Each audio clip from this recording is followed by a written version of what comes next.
Hi, my name is Shane. I use she and her pronouns, and this is our fourth session of The Between, a role-playing game about Victorian-era monster hunters by Jason Cordova. This this game series, was organised as part of the Gauntlet gaming calendar. The Gauntlet is an online community that organises and plays a whole lot of role-playing games, especially Indian story games, OSR games, things like that.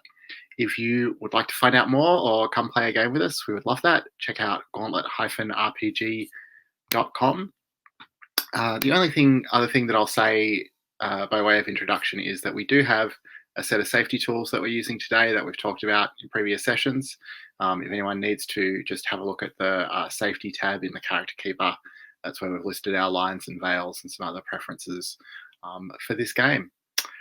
We also have the X card in effect and the open door if anyone needs to use those, and we're playing under the Gauntlet Community Code of Conduct. That said, I will ask the players to introduce themselves. One of our regular players couldn't make it today, so I think I will ask Joel if you could introduce yourself first. Just your name and pronouns, character's name and pronouns, and anything you want to tell us about yourself or your character. Yeah. Hi, I'm Joel. I use he, him pronouns. I am playing the playbook as the factotum. Their name is Reeves, who uses she, her pronouns. She is kind of the assistant employee of the mother, Malik Al-Kabir, who won't be able to join us today, so she'll have to continue on her doctor's work. It's very, very good of her. Blake. G'day, I'm Blake, he, him. Today I'm playing Helena, Henbury, she, her, who's the vessel, who's the spiritual psychic person of the group. Excellent. And Gabe. Hi there, I'm Gabe. I use he, him pronouns, and I am playing the liar Jim Fletcher, the American, who also uses he, him pronouns. And he's just been having a good time causing trouble. Excellent. So Blake, you weren't with us last week, but I think you've sort of caught up on what happened. But just to recap briefly, the hunters began to investigate a new threat called the Limehouse Lurker, a vampire that has claimed several victims in the Limehouse district. Did quite a lot of investigating, found some pretty creepy things around an opium den and a strange old pub and a school/workhouse for orphans or working class kids. But the real fireworks kicked off after dark when, having figured out the age of the vampire, it teleported itself into Hargrave House through the blood of one of your servants. And calamity ensued. You all made it out. You managed to, I think it was Jim Fletcher managed to hurl the vampire out the window, but surely will not be so lucky a second time. And so you really need to today to. Oh no, we lost Blake. Hopefully we'll be back in just a sec. So yeah, today looking to resolve the threat by infiltrating its nest and then destroying it or convincing it to leave London. And we'll also be introducing a second threat today. I don't really want to start without giving Blake a few minutes to come back. Is there anything that either of you would like to add or ask from last time? I think the only thing I want to note is that I have to create a clue at the next dawn phase. All right. Because we'll be starting with it. Yeah, we'll be starting at the dawn phase, so get that clue ready to go.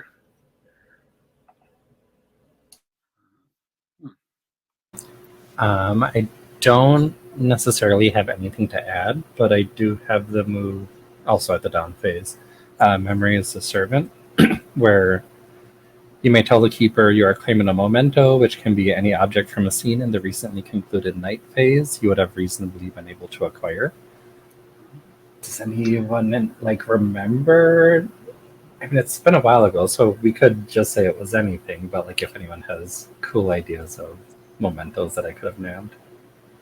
Well, Reeves was at the Limehouse school, right? So Yeah. anything kind of from the workhouse. If you want to steal from the kid or something. I mean, Or the Reeves old was man's house. specifically like siphoning up that mysterious magical blood, right? So Mhm. that seems like an obvious memento to me. Oh, like maybe not all of it got burned away. Yeah. She still has A little like. I like that idea. Okay. All right. Well, hopefully Blake will be back with us in just a sec. Hang on, I'll just open up my email in case he's trying to message me there. But let's just plunge on through the dawn phase. So, Miss Reeves, is that resolve your dawn phase move? Is there anything else you do in the dawn phase? Yes, that resolves the move. Oh, I can choose to give it to another player and mark XP. All right. Which, I mean, I think it would make the most sense to give it to El Kabir, so I'll just save it in my own personal quarters for now. All right. So the first thing we do in the dawn phase is collect rewards if a threat was resolved. It's not going to apply today. Answer dawn questions. So just go through your XP prompts and see whether you and just collect 1 XP for everyone you can answer yes to. Again, I will trust you to use your judgment on these, but if there's any you're not sure about, feel free to discuss it. Okay. We answered the question about the vampire's age, right? Yes, you did. Okay.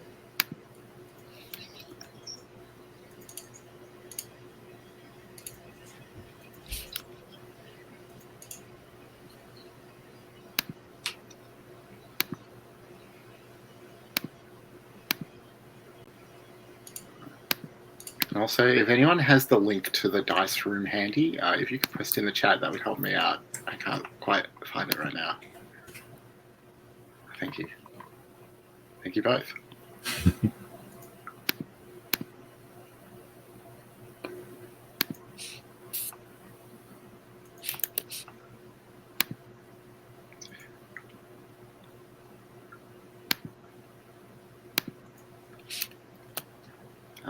I mean, obviously, I'm hoping that Blake will rejoin us, but if he doesn't, I would intend to just proceed with the 2 of you, unless either of you prefers to wait till we have more players. I'm fine. Well, I like the idea of a little side mission for Jim Fletcher and Ms. Reeves. All right. Are you both finished with your answering your dawn questions? Yeah. Mark new elective dawn questions if you want to change any of the elective ones.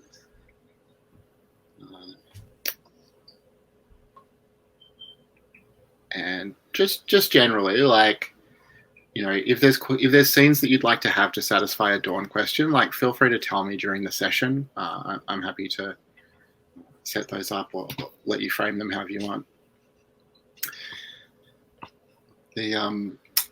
Once you've done that, okay, resolve any playbook or custom moves. So, Jim Fletcher, you have a clue coming?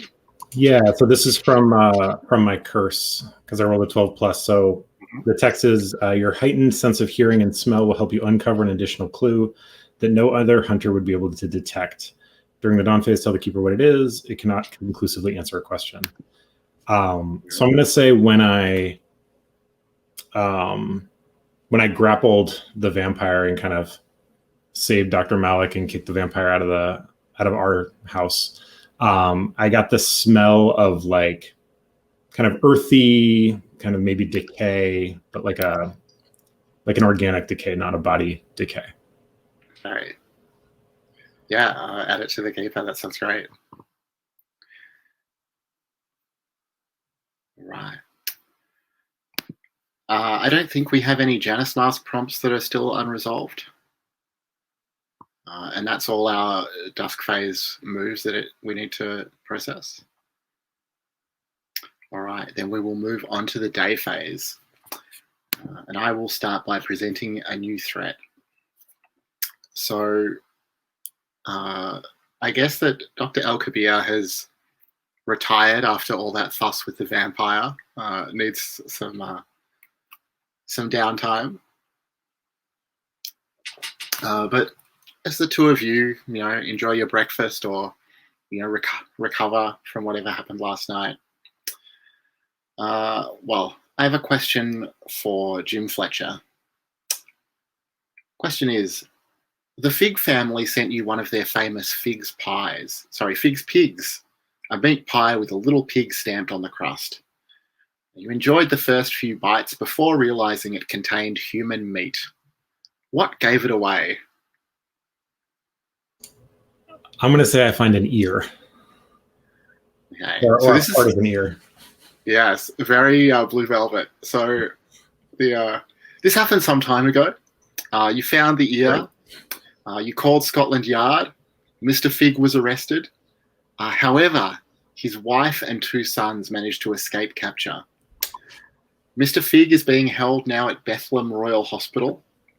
He won't tell the inspectors anything about where his family might be, but he has been singing a little song about them. We'll see how this goes. His song is, sing a song of 3 figs, the apples of my eye, snatch a bunch of long pigs and bake them into pies. First comes little Patrick, about on paw or hoof. He thinks he's an animal and has since troubled youth. Obert the blade has fine taste, more than most I know. It has to be the right pig, see, the meat must be just so. My love, la bella Hortensia, the gravy to my crust. To hold that which she loved and lost, she'll do what she must. Sing a song of 3 figs, their names you all now know. You'll see them down old London town, and in the sack you'll go. Amazingly, Scotland Yard has asked for Hargrave House's help in capturing the figs.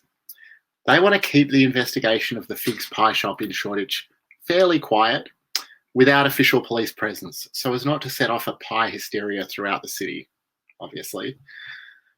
You have come to the conclusion that Mr. Fig's song is a guide for how to find the other figs.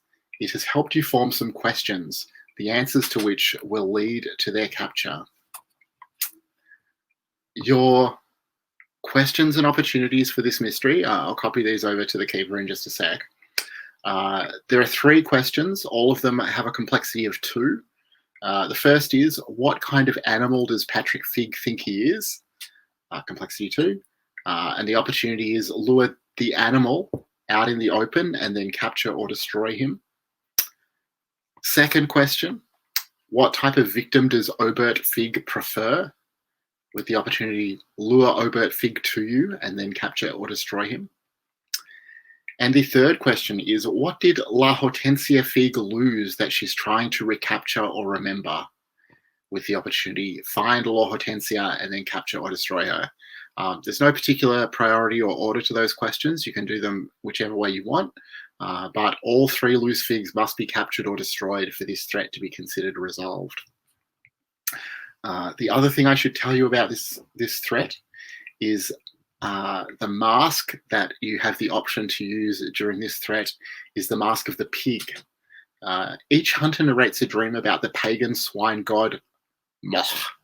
Did Moch demand a sacrifice of riches, status, or blood? What did you each sacrifice? And I guess that the main places for you to start investigating this threat are either Bethlehem Hospital if you want to talk to Mr. Fig, or the pie shop if you want to go and if you want to go and look around there and see what kind of evidence you can find. And of course, you still have the live investigation into the Limehouse lurker, so you're going to start having to decide and prioritize between them. So, sorry, just bear with me for a sec while I copy these questions over.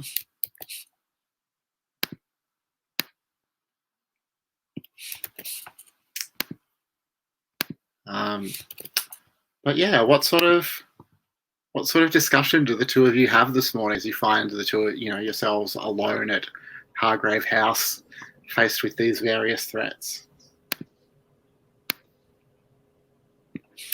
I'm imagining a fairly awkward breakfast with just the two of us at a very long table. Yeah, probably like sitting further away. like I'm guessing Reeves probably has like a bunch of paperwork on like the running and kind of like management of the house, and is just like doing that while eating and avoiding like a lot of conversation. Like you said, it's a little awkward.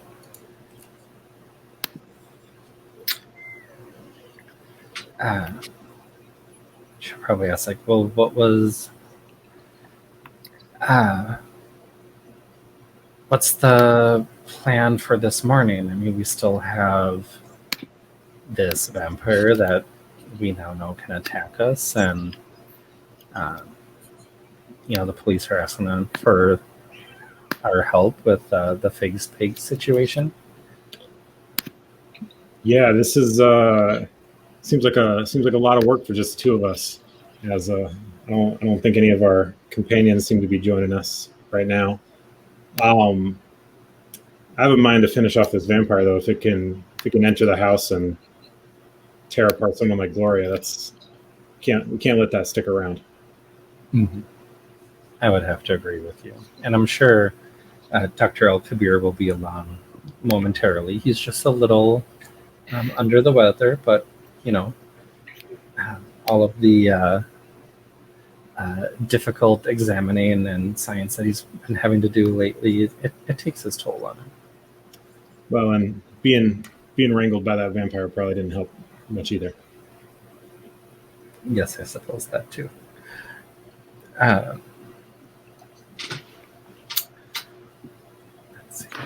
So I see that you have 5 unused clues towards the Limehouse lurker already.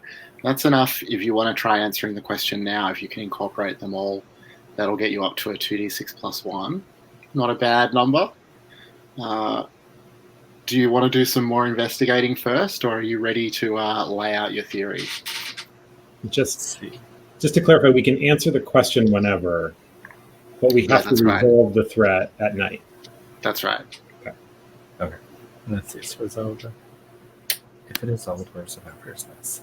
I mean, I think it kind of makes sense after the vampire attacks us and we're kind of still shaken up a little bit about it.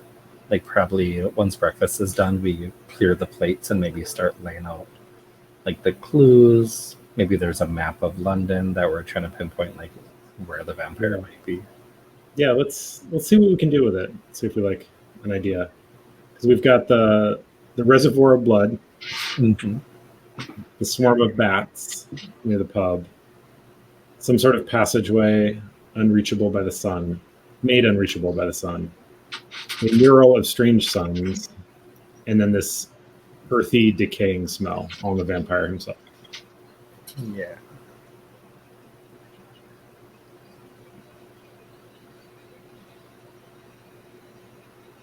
I think if anything, like maybe we have a map of London, and I mean Reeves is saying they're mumbling under her breath, like what would El Kabir be seeing? Like, okay, so Malik would do this, and like she's basically just trying to think of it from Malik's eyes. And maybe she's like, well, there's the giant reservoir of blood. He would stay close to such a large source of food. And then yeah. And so she's like, what are they called? The circle drawing tools, like making a large circle and looking at like it's in that area. Yeah, I think the bats were passing over the pub, so I don't know that they necessarily have anything to do with the pub itself. So maybe they were on their way back to that area near the school where the reservoir is. And Reeves will take like a ruler and kind of where the pub is, draw like a line from that to like the blood reservoir. She's like, we're narrowing it down. And that decaying, that earthy smell makes me think that the vampire is underground in some way. So maybe not in the school, but maybe like there's some sort of sub basement or extra passage.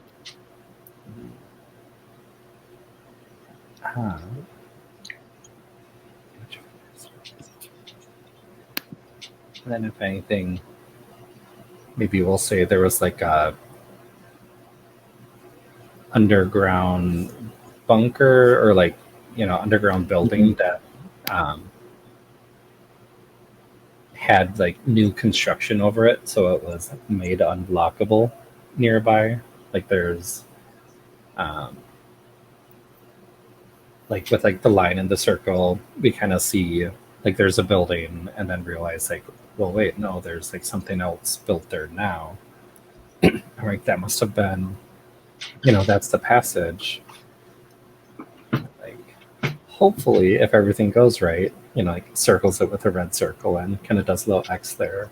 So it's like, I think that's where the vampire is. And do we want to say that the mural of the Strange Suns is actually on the new building? Like it's identifying the new building.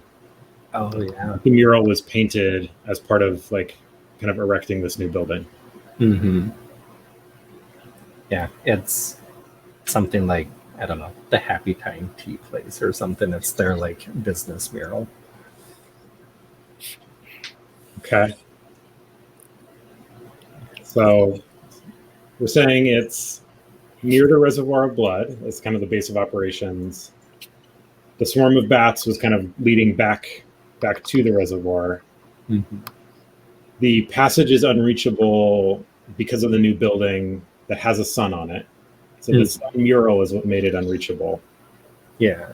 The sun mural is on the new building, and then the vampire's underground somewhere because I got that smell. Mm-hmm. Okay. Yeah.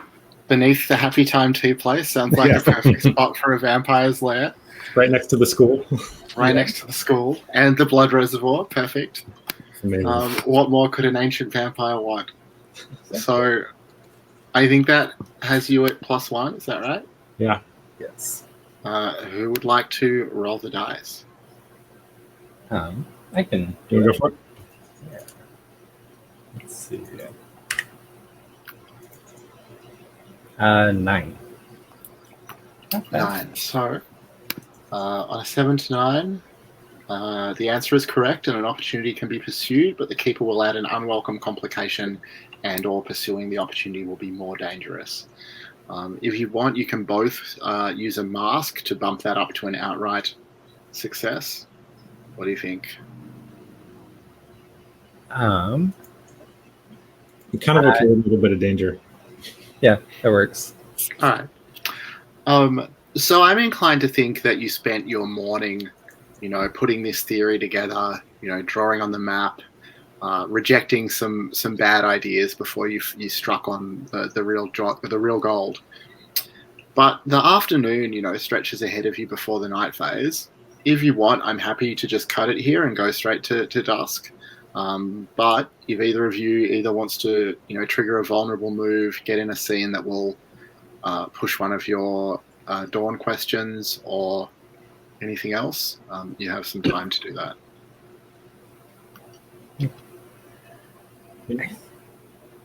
How would Miss Reeves like to spend the afternoon? I think there's definitely a scene of who was the Hargrave's house employee who was killed by the vampire? Gloria.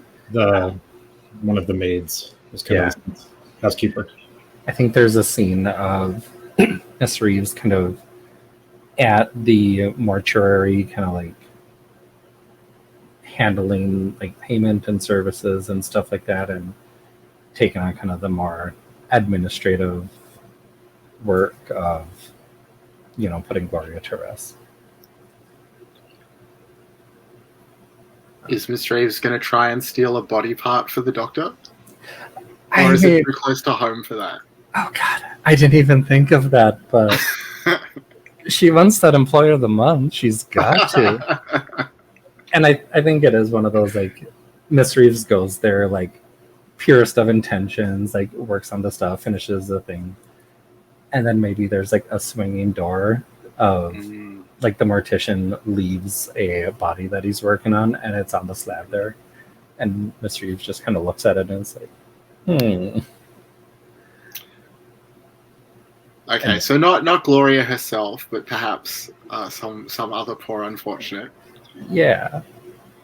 So I think that you have to roll the day move to manage this. Yeah. What are you afraid will happen if you fail or lose your nerve?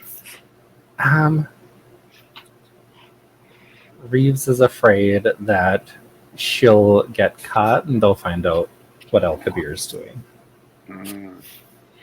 All right. Well, roll with an appropriate ability. Okay. What do you think? Probably composure. Yeah, that seems right. Oh God, double ones. Oh my God. Well, we'll come back to see what happens to Miss Reeves, I think. Yeah. Sorry, and just to let you both know, Blake's just messaged to say that he had a power outage and hopes that he'll be able to rejoin us later. Okay. Jim Fletcher, what are you up to while Miss Reeves is attending to Gloria's mortal remains? Yeah, I'm gonna swing past the Fig's Pie Shop Okay. and see if there's any kind of remnants, anything left behind that might indicate something useful for these 3 questions we have. Okay. So, the shop is locked up, a little bit boarded up, but it's not too hard to pry your way in.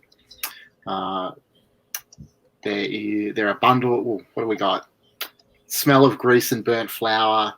A few small tables and chairs, and something that probably once seemed cute but now has a bit of a creepy overtone is the plaster statue of a pig in a chef's hat that sits on the counter. How do you know that this was a popular pie shop when it was open? I will say there's a number of handwritten testimonials to the deliciousness of the pies kind of tacked up behind the counter. Nice. And do you want to look around in here, or do you want to head on back through? Looks like there's a kitchen behind the shop front. Yeah, I'm trying to. What are the type of victim? So with this, yeah, I'm trying to see, is there like so clearly they've processed humans into their pies, and so I want to see if there's any sort of like midden pile or place where they like dumped these people's belongings, or something to give me some evidence of like who the victims were in some way. That's kind of what I'm trying to figure out. Yeah, okay. So I reckon you'd probably have to head through the kitchen for that. They're not going to keep that stuff in the shop front. So for such a horrific crime scene, it is quite pleasant in the kitchen. There are bundles of herbs and garlic hanging from the ceiling. There's a light dusting of flour still on most of the surfaces. Go ahead and roll the information move, and we'll see what you find. Yeah, I'll just say it's kind of reason. I'm just kind of looking around. So yeah. It's just straight 2d6. 8. 8. All right, so that's a clue with a complication. So you do find what appear to be the belongings of various Figs victims. Nothing in itself that stands out, just the sorts of things that you would expect lower class Victorian citizens to have had on their person. But what's striking to you about it is that the things haven't just been piled up. They've been gathered and formed into a giant nest of some kind. So that is your first clue. So the idea that the belongings are formed into a giant nest. Yeah. Okay. The complication is that to get to this, as you're looking around, you kind of have to push through some curtains, almost like in an operating theater. Okay. And so you push back this curtain, you see this pile of detritus that's been formed into a nest, and you realize almost immediately that the curtain that you have pushed back is a thick sheet of human skin, stretched out and hanging from hooks. That's terrible. And I think that you're going to gain a condition nauseated. If you think there's something more appropriate, you can go with that. And we'll come back to you, but I'll just check in with Ms. Reeves. So, Ms. Reeves, you rolled a 3 on your on your attempt. So, what body part were you trying to saw off in the mortuary? I think she was going for, something subtle. The person's going to be put to rest. They're not going to need them. She's going for the eyes. Okay. And I will definitely be using a mask to try and mitigate that a little bit. All right. So, I mean, the way it's supposed to work is that I narrate a little bit of what the outcome is, and then you can decide if you want to use the mask or not. If you just want to go ahead and put the mask on, you can do that. So that will bring you up to, what do you get on a day move for a 7 to 9? The keeper will tell you how your actions would leave you vulnerable, and you can choose to back down or go through with it. If you go through with it, the keeper describes what it looks like. So I think you come very close to getting caught. Voices right outside that swinging door, just as you've got the whatever sort of bladed tool you're using, like deep in the optic nerve. You sort of freeze, wait for the voices to pass. So you're going to gain the condition looks guilty. Okay. Yeah, I will. Reeves will definitely go ahead with that. Okay. So you get the eyes. And there's space to mark this on Dr. El-Kabir's. Yeah. Should I put it in my personal quarters for now? Oh, yeah, that seems like a good idea. Okay. I'll also notate that it's for the child. Terrified to think of you marking advantage to use the eyes somehow during the session. Sometimes you have to take care of business first. Mm-hmm.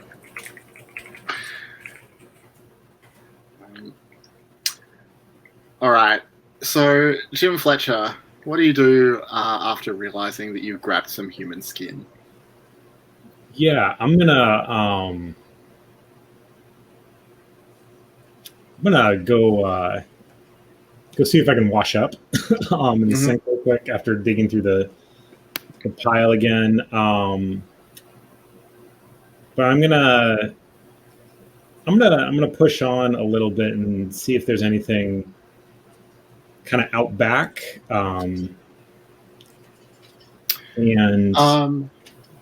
Yeah. So there is a little lane that runs behind the shop. There's also some stairs that lead up, from knowing this sort of building, probably up to a flat. And there's some steps that lead down, probably to some sort of basement. Oh, let's go to the basement. Let's go to the basement. So the basement is almost as superficially unpleasant as the kitchen was superficially pleasant. Nice. There are streaks of dried blood on the walls, a preponderance of bones with bits of meat still on them, and on the wall, someone has written in ash the phrase, "All praise the great He-Sow." Great He-Sow is capitalized. And this, of course, you immediately can tell is where the Fig's victims met their grisly ends. Looking around, how do you know the kills were quick and painless? Oh, God. Screw it. There's a guillotine. Oh, nice. Just in the corner. Like they crafted up a guillotine. Yes, that's great. The height of humane slaughter. Yeah. With gouts of blood dried, spreading from where the blade fell. Yeah, just everywhere. Yeah. What do you want to roll the information move again, or what are you doing down here? Yeah, so given that this is where the killing seemed to have happened, and this strange, kind of occult-ish message, right? Because we capitalize deities in that way. Mm-hmm. Jim Fletcher's going to try and do his best Helena Henbury impression and try to reach out with his spirit and see if anything kind of moves him to an area. So it's really just flavor because I also have a 0 sensitivity. But nice. Just gonna see what happens there. And in doing that, I'm gonna so I have this animal biology text about my animal, which we can reveal in this moment is a bear. So this book about bears. I'm going to flip to like the anatomy pages and see if that helps me at all. So I'm going to mark that, see if I can get advantage here. Yeah.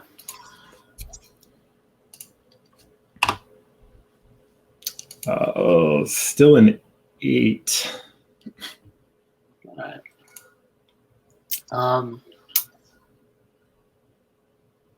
Yeah. So what do you get on it? So that's a clue of the complication again. Yeah. So you notice, you kind of like reach out with your senses, thinking about anatomy and what you know about the figs. Your attention is drawn to an almost unnoticeable dot on the floor. And then you notice a second dot and a third dot. And it's almost like a trail leading around the little corner in this basement to the shadowy part that you haven't seen yet. And it's sweet smelling. The dots are marmalade. And without following it, or without finding out if you're going to follow it yet, the dots of now dried marmalade making a path is your second clue. Will you go to see where they lead? Sure. So, what's your light source down in this basement? Not much. All right. So as you turn the corner, the smell of marmalade gets stronger. But it takes a moment for your eyes to adjust to the dark to realize what you're looking at. And when your eyes do adjust, you realize that there's a body down here that the police hadn't found somehow. Is it fresh? Is it a new victim? Is it just someone they overlooked? But they have been trussed up like a roast pig with an apple in their mouth. And you also see signs of some sort of, well, what is it? Where they've been hung, where their blood has been drained through a grill in the floor. And you can see the IV bag and drip that has been used to infuse their veins with marmalade instead.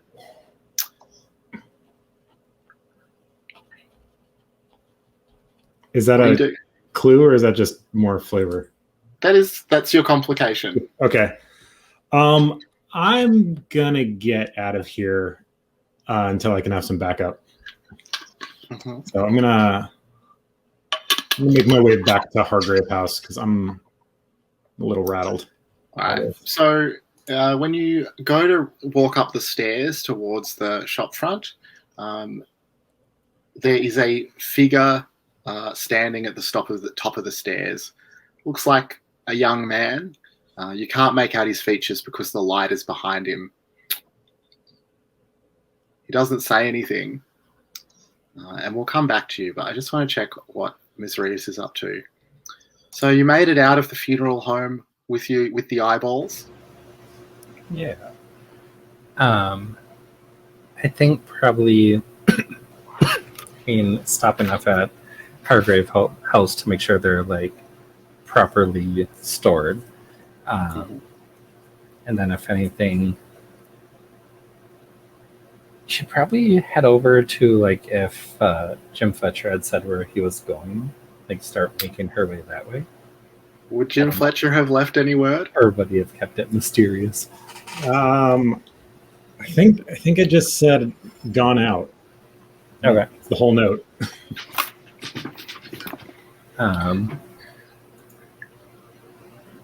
Do you think Ms. Reeves knows him well enough to figure out where he might have gone?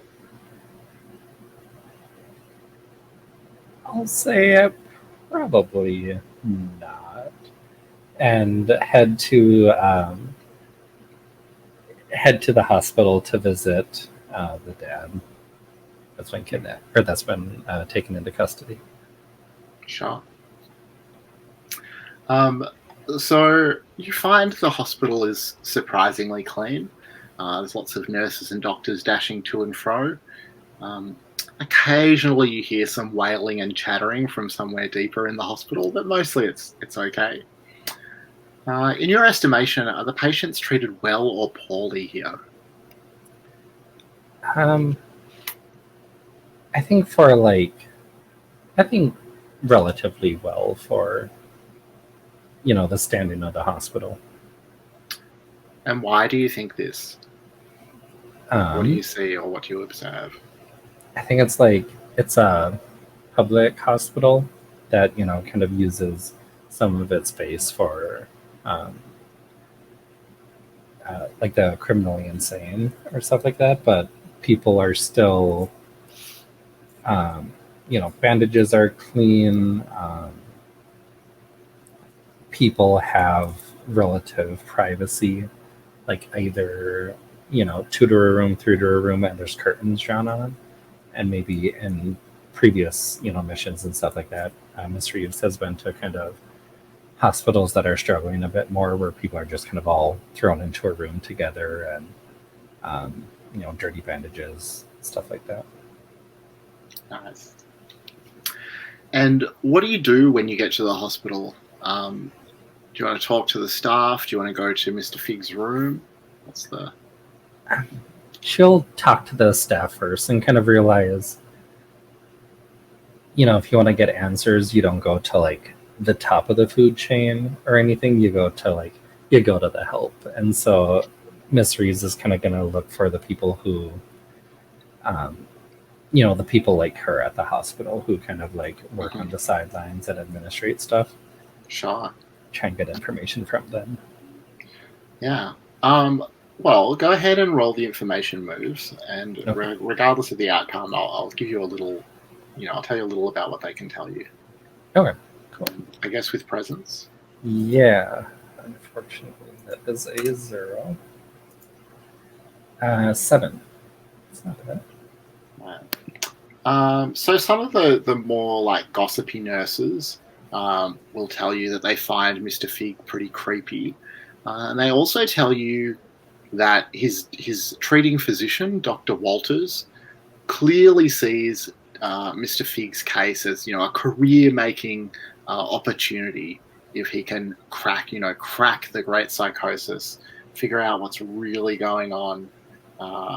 He's been floating around the hospital, putting on airs, very excited about this grotesque murders that have fallen in his lap.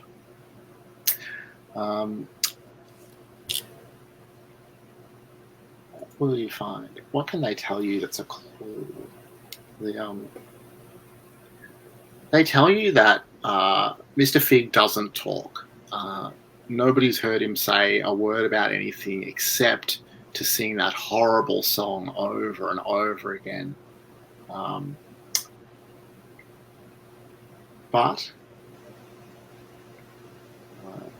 they've also noticed that often when he's left alone, when they come back into the room, he or someone has either drawn the curtains or angry or shoved something over the window or otherwise tried to block out the sun. So that's your clue.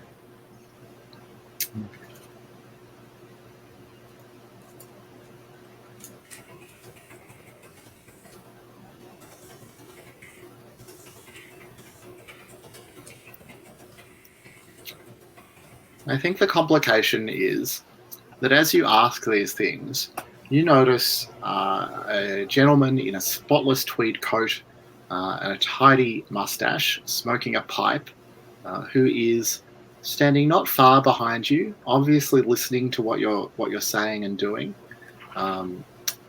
watching and following. Okay. What do you do? I think Miss Reeves will try and lead him away, and probably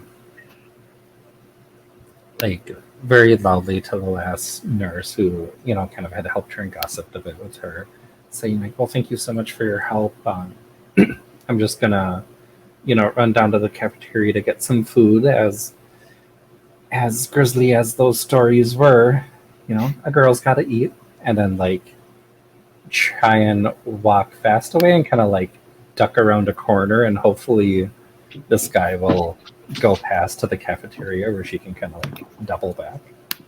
All right, we'll go ahead and roll the day move to see if you successfully get away. Okay. Or what are you afraid will happen if you fail? That Miss Reeves will like sneak into a corner to hide from him and basically corner herself with the guy. Yeah. All right. Well, roll with an appropriate ability. Okay. Should we do maybe vitality? Like if she can run ahead far enough? Yeah, I think that works. That is an 8. All right. So that will be the keeper will tell you how your actions would leave you vulnerable, and you can choose to back down or go through with it. All right. We'll come back and we'll find out what happens in a bit. Okay. So Jim Fletcher, shadowy figure at the top of the stairs looking down at you. What do you do? Yeah, I'm gonna not draw my gun, but get my hand, in ready position, and kind of look up the stairs. Can I help you?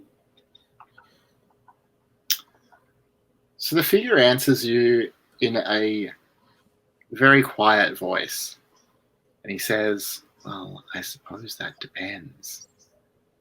There are only 2 states of being, Mr. Fletcher. A piglet suckling at the teat of moch, swollen and happy, or food for the trough. Which will you be today, I wonder?"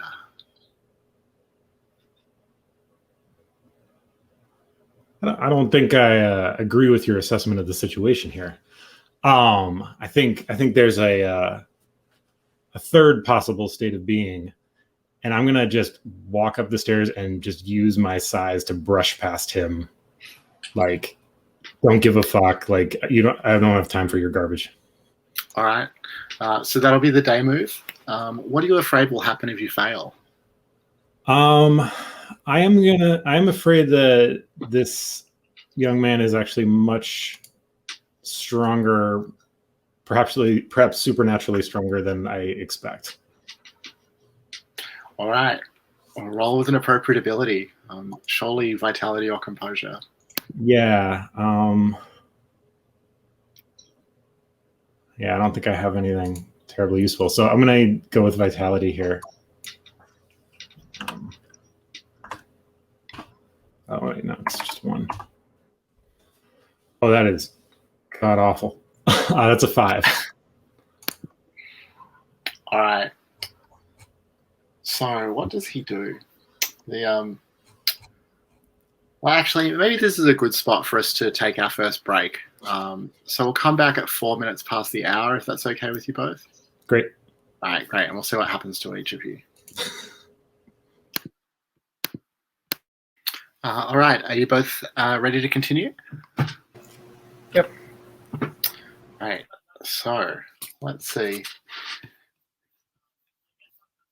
Miss Reeves, you have ducked into some odd little corner of the hospital, half hidden by shadow. And you see the odd tweedy man with his pipe pass by, so he has, lost your trail. But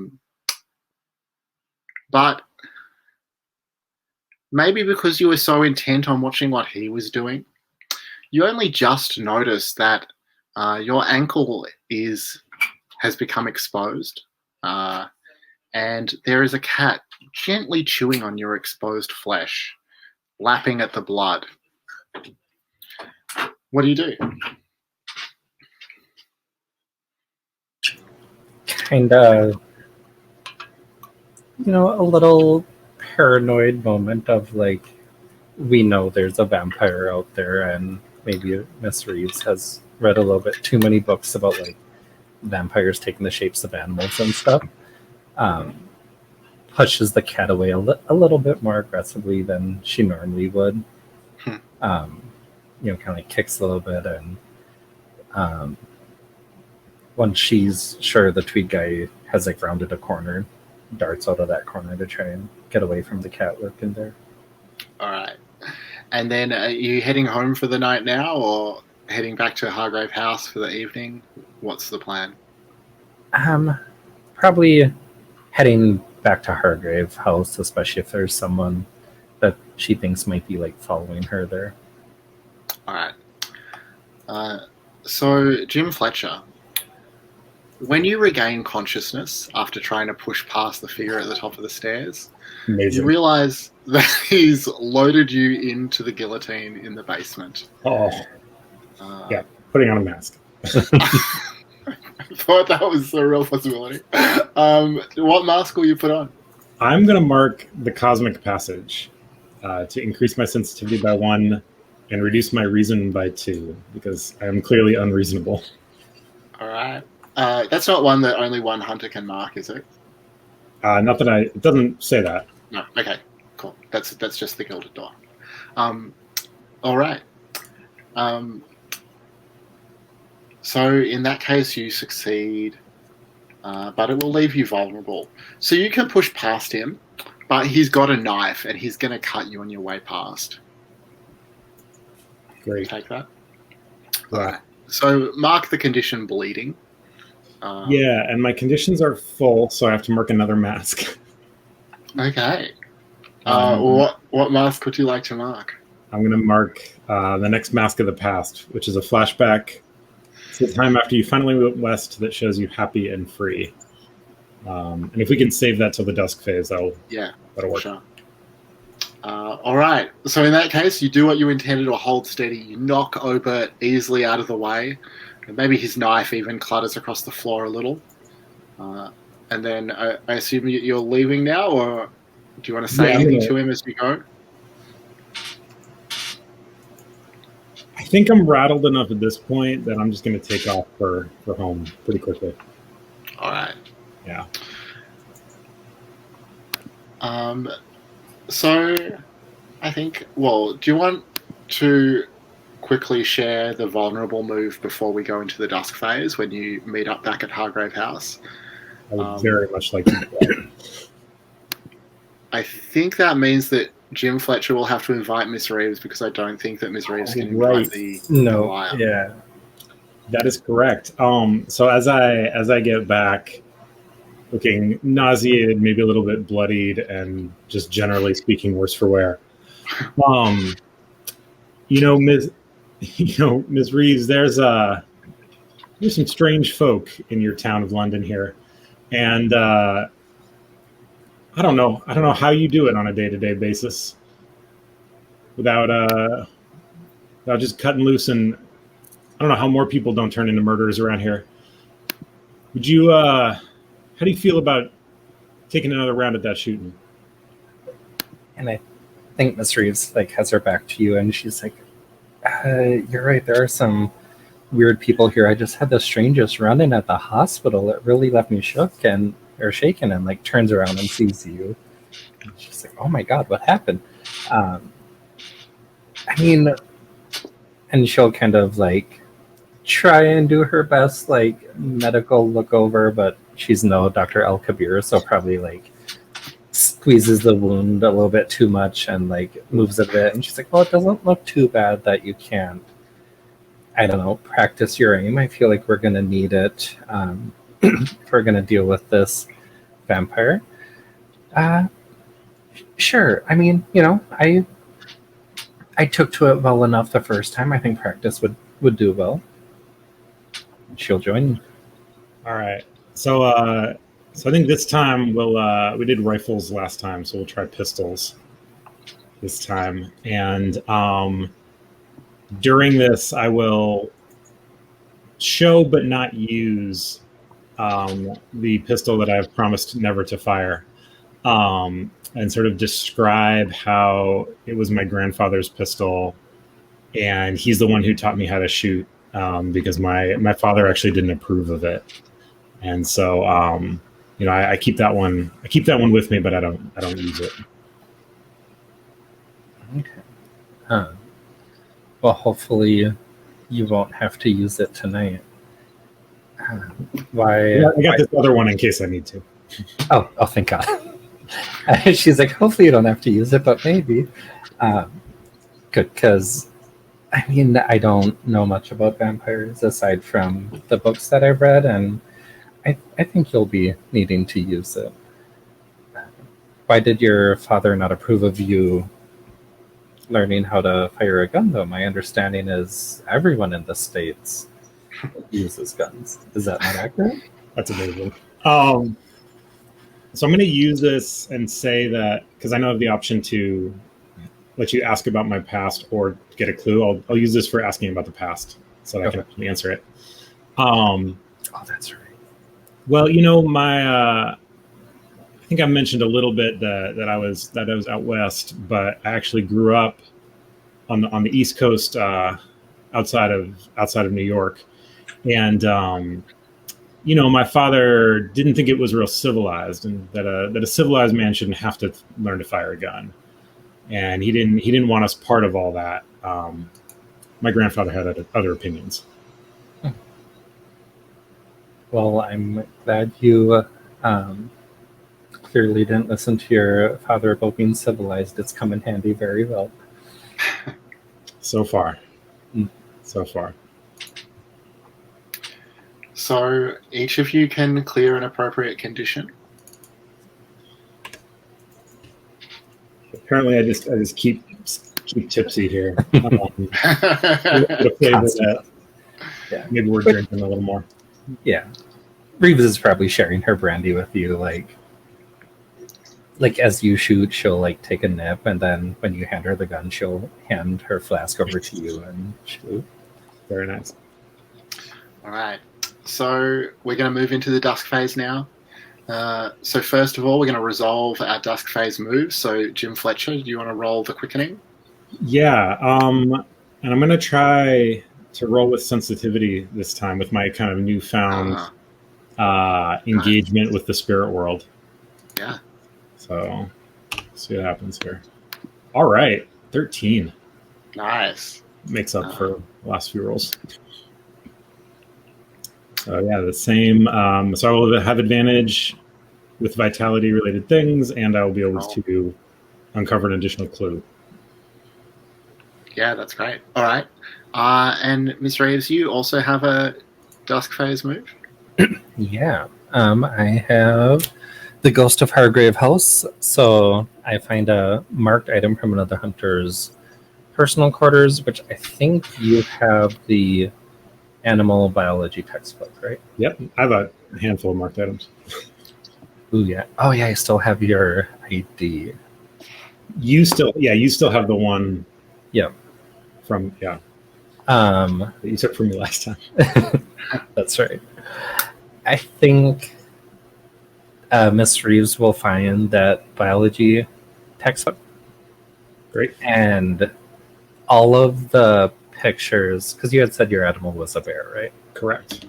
All of the pictures of like the type of bear you are, whether it's like black bear, that's right, grizzly bear. They're, I think either like their eyes are blacked out, or maybe it looks like someone with like a charcoal pencil drew like a cowboy hat on them or something to humanize them in some way, kind of implying like you're the animal inside, or like you're that grizzly bear. And Miss Reeves will give it back to you with like the fake ID as a bookmark of like, maybe she's looking at one of those pictures and then kind of put in there as a bookmark and gives them both back to you. Okay. And so the fake ID makes me like some Appalachian guy? Yeah. Okay. Yeah. Amazing. And you get them back unmarked. Great. Cool. Is that all the playbook moves that resolve at dusk? I think it is. Yes. All right. So I'm going to pose a paint the scene question about Hargrave House. So the question is written is about the dining room. You don't take meals together often, but tonight is an exception. What's on the menu? But before we get to what's on the menu, I am interested in this scene in the sense that You don't normally take meals together, presumably because Ms. Reeves normally eats with the servants. Does that sound right? Yeah, I think But sorry, go ahead. Oh, I think she probably does, and plans out the day. Maybe even eats a little earlier so that like the cook who eats with her can start to work on everyone else's meal. Yeah. So, in the absence of Dr. Al Kabir, and after you've bonded a little over shooting and maybe had a few brandies together, now you're in the main dining room. How does that feel? Reeves is definitely like kind of feels like she shouldn't be there, almost in the sense of not guilty, but she's having a little bit of fun with it. Like, she normally doesn't eat at the head of the table, so maybe she's like sitting where Dr. El Kabir normally sits, and using like the fine china and stuff like that, and probably having some more brandy. Is just kind of like hamming it up a little bit, like she's eating with the rest of the people, and she feels good about it. Mm-hmm. Nice. And what is on the menu? I'm imagining that it is like simple, like cold, like nobody cooked tonight, so it's just kind of whatever's in the pantry, sort of. Yeah. Oh, if anything, we're not eating, or Reeves isn't eating with the rest of the servants because they were sent home for their own protection. Oh, no. And so Miss Reeves just pulled out like you said, some like cold cut meats and like some bread and stuff, and just kind of like making a sandwich, hands it to you. That's one for her, like right at the table, but is still having like a nice glass of brandy and eating the cold basic sandwich on like a nice plate. Nice. So the next thing that happens in the dusk phase is that each of you says what your hunter will be doing during the upcoming night phase. So, Ms. Reeves, do you want to go first? What will you be doing? I think like probably part of the thing we've been doing while eating is maybe planning on attacking the vampire's nest, or at least like going there. So that is what Miss Reeves is planning on doing. All right. Jim Fletcher, I assume that you're also part of this plan. Is that right? Yes, definitely. We are full take down the vampire mode. All right. Before you do that, we resolve any Janus Mask prompts. So I would love to hear your flashback. Yeah. So this is kind of older teenage, maybe early 20s Jim Fletcher. And really what we're going to see is more of a montage where instead of kind of the stuffy East Coast mansion that we've seen before, he is camping under the stars, hiking in the woods, climbing trees, like making his way to the tops of mountains to watch the sunrise, and then just riding over all sorts of terrain. And so we kind of see him through the plains and through the Rocky Mountains and out into what is eventually into the Oregon Territory, into kind of the dark green kind of Pacific Northwest woods. And he makes it all the way to the ocean and watches the sunset over the Pacific Ocean. Nice. All right. I'm going to introduce the unseen now. So our unseen for tonight is the tarot card reading of Ms. Lydia Wainwright. If you want to check, it starts in cell E1 on the London at Night tab. Lydia Wainwright is a young woman of 19, born into a respectable family.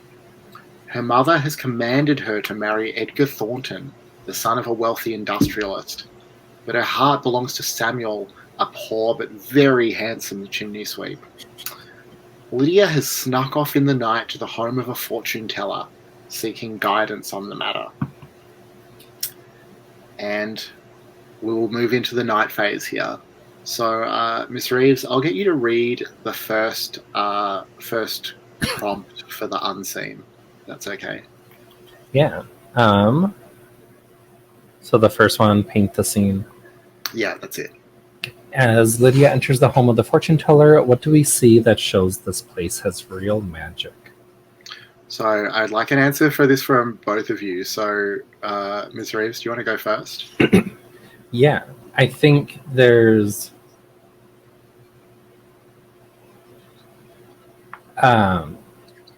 like paintings on the wall and stuffed animals and stuff like that. And like the stuffed animals are kind of like along the side, and they have, you know, kind of charms hanging off of them, maybe like scarves draped over them to look like they were almost here before the fortune teller, and the fortune teller just kind of like threw stuff on them as like decoration. But as Lydia is kind of walking past him, the eyes are following Lydia, and like you can just barely see them move and turn. Nice. He's going to do something very similar. Go for it. That's all right. No, I will say that the fortune teller has. We'll just do it. We'll do a cat, a black and white tuxedo cat, and the cat just periodically phases through walls instead of going around through doors, and so just kind of appears and phases through a wall, and then appears again somewhere else in the house. Nice. So we will cut to a scene. You are inside the Happy Time tea place.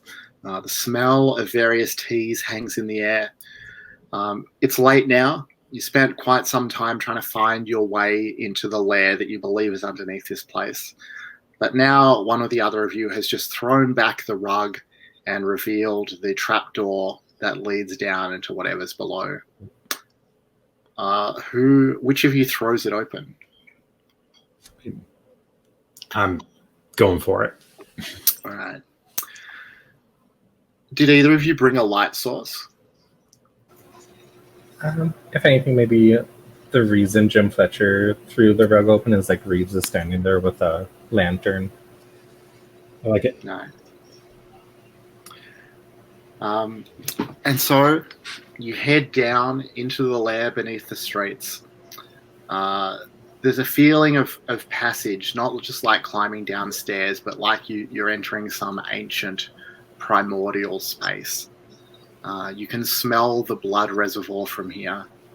And the lair is set into this sort of enormous cavern underneath the street. It doesn't really make sense for a space like this to be here. There is a very lavish four-poster bed with sort of curtains or hanging down around it, silken, looking very comfortable and luscious. Some very fine furnishings, a wardrobe, a dining setting on the bare rock floor, a handful of corpses, festering with maggots in one corner. You don't immediately see the vampire that you believe is here. So what do you do? I'm going to try to use my my enhanced senses to sniff it out. Okay. To see if maybe it's kind of hiding in the bed somewhere or under the bed or anything like that. Just sniff it out. See if I can get that scent that I had before. Yeah.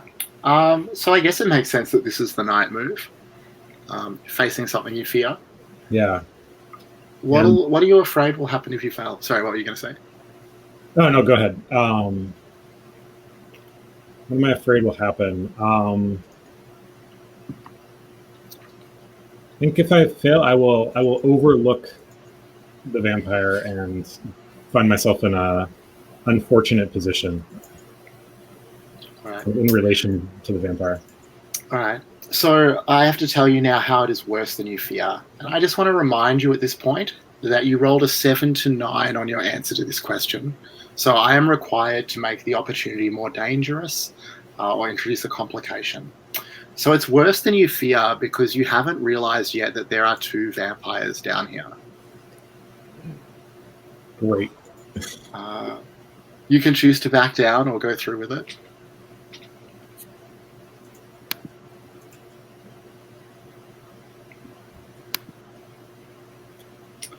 I'm gonna go through with it. Sorry. Yeah, I'm gonna go through with it. Yeah, I don't think I have anything I can reasonably use for advantage here right now. But I'm hoping that given I'm using my senses, that it's a vitality roll. I'm trying to sniff it out. Yeah, sure, why not? Yeah. All right. So 7. All right, so you do it or hold steady, but there's a complication or cost. So let's do our second unseen prompt. Gabe, can you read the second prompt for us? Yeah. And I'll get you to answer it as well. All right. The first 2 cards drawn in the 5-card spread are the Lovers and the Ace of Wands, the latter of which is typically associated with passion. Speaking in the voice of the fortune teller, begin telling Lydia what you see in the cards.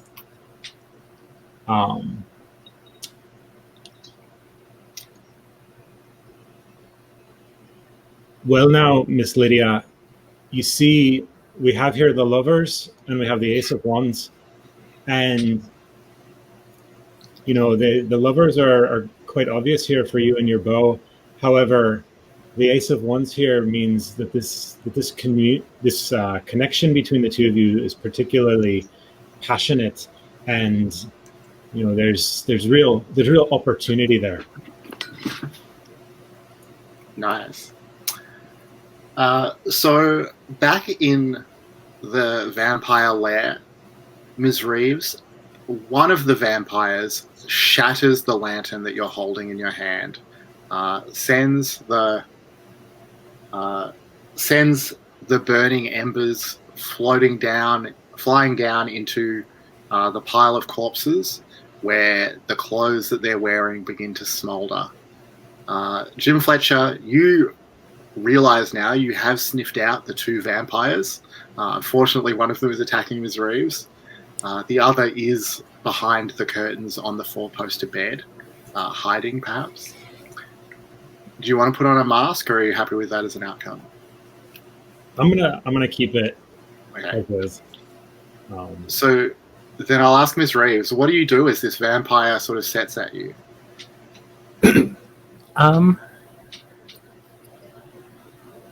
I think she... Let's see, I'm trying to see what I have in my personal quarters. I think she'll try and run away from the vampire and maybe use the burning pile of corpses to try and put that in between her and the vampire, hoping the vampire's afraid of fire.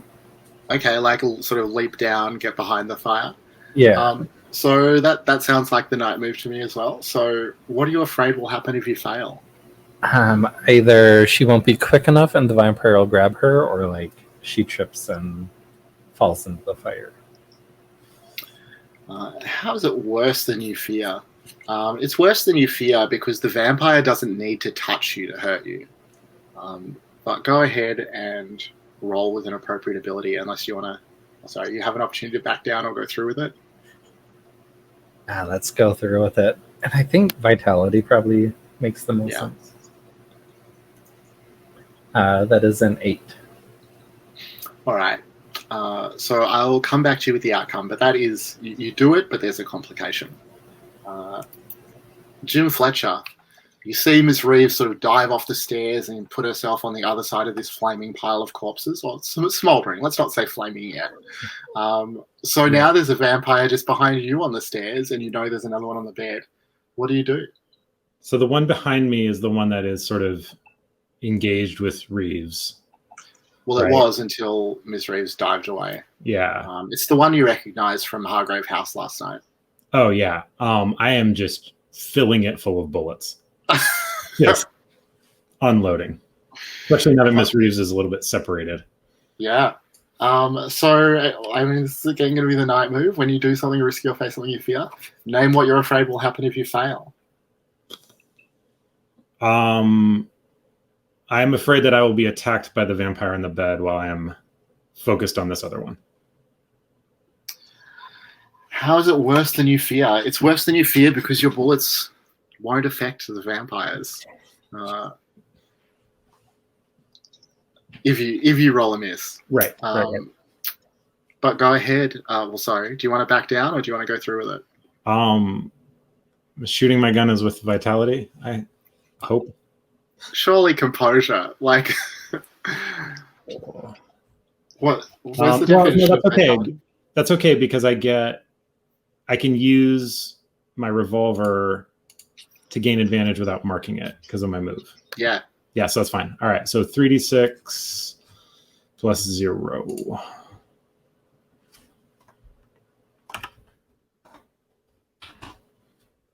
An 11. Oh, nice.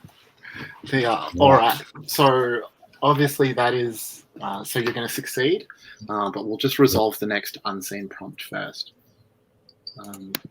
So Joel, I'll get you to read and then answer the third unseen prompt. Yeah.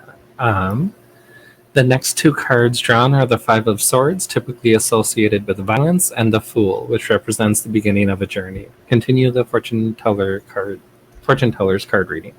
My fortune teller voice won't be as good as Gabe's, but I think the fortune teller, is talking about how, there's a lot of passion in that connection, but like any fire that passion is, it can quickly either burn out or, burn the house down that you've built together. So, the fortune teller kind of talks about how on your journey you have to, feed the flame enough, be with a person, but don't give yourself over to them, and feed the flame too much. You need to temper that passion with reasoning in order to, build the best life together that you can. Nice. So back in the vampire lair, Ms. Reeves, I just want you to mark the conditions singed as the complication from your night move just before. Okay. But you have gotten away from that first vampire, and that first vampire just destroyed. Well, sorry, Jim Fletcher, do you want to narrate the destruction of the first vampire? Sure. In my defense of my companion here, I am just going to square up against this vampire and just keep firing. And kind of the idea that the stopping power of this revolver is going to kind of push the vampire into the flaming, the smoldering clothes that now ignite. Yeah, absolutely. The flames just overwhelm it. Miss Reeves, what do you do? I'm not sure that you've noticed there's a second vampire now, so maybe you think that this is a moment to relax. Yeah, I think like Miss Reeves doesn't fully realize this vampire is destroyed and might think like it'll still come for us. Maybe nearby there's like a large kind of like stuffed animal or animal statue that she like pushes on top of the fire over that vampire to just like try and pin it down, and then does the whole like spit on the fire and kind of like wash her hands of it. Make her feel like she did something to take care of this thing. Nice. So I think that what you notice then is that the wound in your ankle that the cat in the hospital opened up before has started. Well, at first you think it started bleeding again, but then you realize that the blood is being drawn out mystically from your body through this opening. What do you do? I think Let's see. I think Miss Reeves kind of like, brushes her hands off and is like, well, thankfully that's finally done, and like starts to relax, and then realizes that. And will pretty much just try and like seal up the wound as best as possible. Like if there's any bed sheets, like just tear off some bed sheets and wrap it around. And as she's doing that, kind of say like, Jim, we have a problem. Yeah. So hold on a second. Did you say that you took the bed sheets? So as you approach the bed. Oh no. Which she probably would, yeah. She'd try and grab like some type of fabric to like tear it and make a bandage. Well, so, yeah. I think that as you tear down the curtain from the edge of the bed to use as a bandage, you see the second vampire for the first time. Yeah. Yeah, she like pulls it down, starts to tear, and just kind of like looks up at it like, oh no. So we get the. I was gonna. Okay. No, go ahead, Jim. No, what were you gonna? That's the move. Like, I was gonna tell you about that. Oh, and I'm gonna shoot that one too. Worked the first time. Right. Well, what are you afraid this time will happen if you fail? I'm afraid I'm gonna miss, and both embarrass myself in front of Reeves, and Reeves will then be in even more danger because the vampire is increasingly angry because we killed its mate, partner, something. Yeah. And how it's worse than you fear is that, as you say, this vampire is angry now, and the reservoir of blood is starting to bubble and boil. The smell, horrific. Whatever comes next, even worse. So go ahead. So I think we decided that's composure with advantage. Yeah. Oh shit. So I can. Fine. Wow. Well, so we should resolve our first night scene, our last unseen prompt, and then come back and see what happens. Great. So, Gabe, I think it's for you to read and then answer the last of the unseen prompts. Yeah.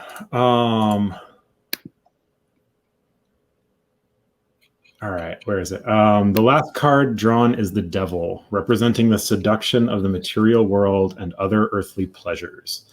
Continue your reading and then tell Lydia definitively what she must do. So as our fortune teller reveals the devil, she kind of gets this very serious, dramatic fortune teller face on. It's like, well, my dear Lydia, this is quite dangerous, and we know it's already dangerous with, this tendency towards violence and this opportunity you have at the beginning of a journey. Now, someone may offer you a large sum of money to ignore your passion and tempt you away from this path. I don't recommend that. Even though it may be dangerous, you have to follow your heart, dear. Nice. And guess who's here? Hey, Blake. Ta-da! Sorry about that. Helena is making the most dramatic possible entrance at this point in the game. So I'm sorry to throw you right in the deep end, but we are at the very extreme tail end of the night phase, and these two other hunters have confronted the vampire in its lair, only to find out there were two vampires. They have killed the first, but Jim Fletcher just tried to shoot the second one, and I think out of bullets? Is that what happened? Wildly missing, I think was the wildly missing. Yeah, just not able to keep my composure and just firing completely wide here. But Jim Fletcher, Miss Reeves, and the vampire are all shocked to see that Helena has arrived, just mysteriously, suddenly in the middle of the room. What do you do to try and take out this last vampire? Can I do this right some salt and smoke? I don't know. Can you? That sounds good. What is rites of smoke and salt? It says I can banish a spirit or curse from a person. So basically, I could banish this vampire to the other world, even if it's just temporarily. I'll probably cut my arm and draw sort of sigils on my hands and thrust out my hand at it. Nice. That is a very dramatic entrance to a scene. Go ahead and roll with sensitivity. Which I think went up because I took that thing. All right, so 3. The link for the dice room's in the chat if you need it. Yep, got it. However... Oh my god! Even including my +3, that's a 5. Come at me, man. Bring it on.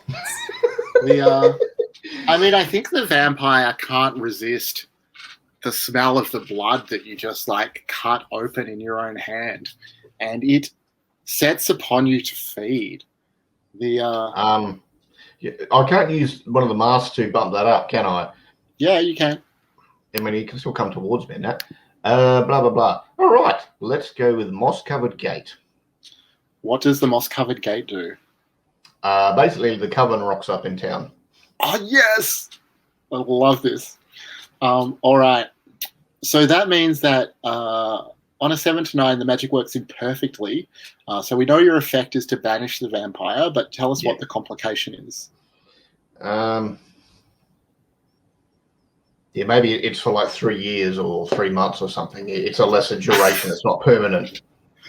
If you make it short-lived, I'm going to make it a lot shorter than 3 months. Oh, okay. If you decide it's short-lived, the vampire is going to come back as a threat. All right, well, we can say a month, so a new moon sort of thing. A new moon? Yeah, that works for me. Okay. And there is a great feeling of relief in the chamber as the vampire. What does it look like when it's banished?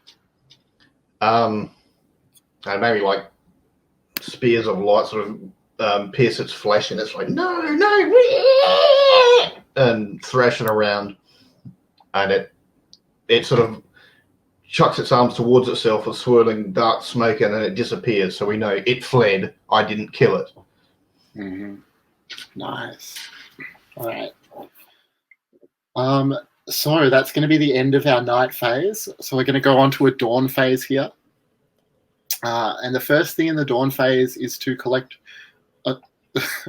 Sorry, Blake, we should probably update you a little on what's been happening.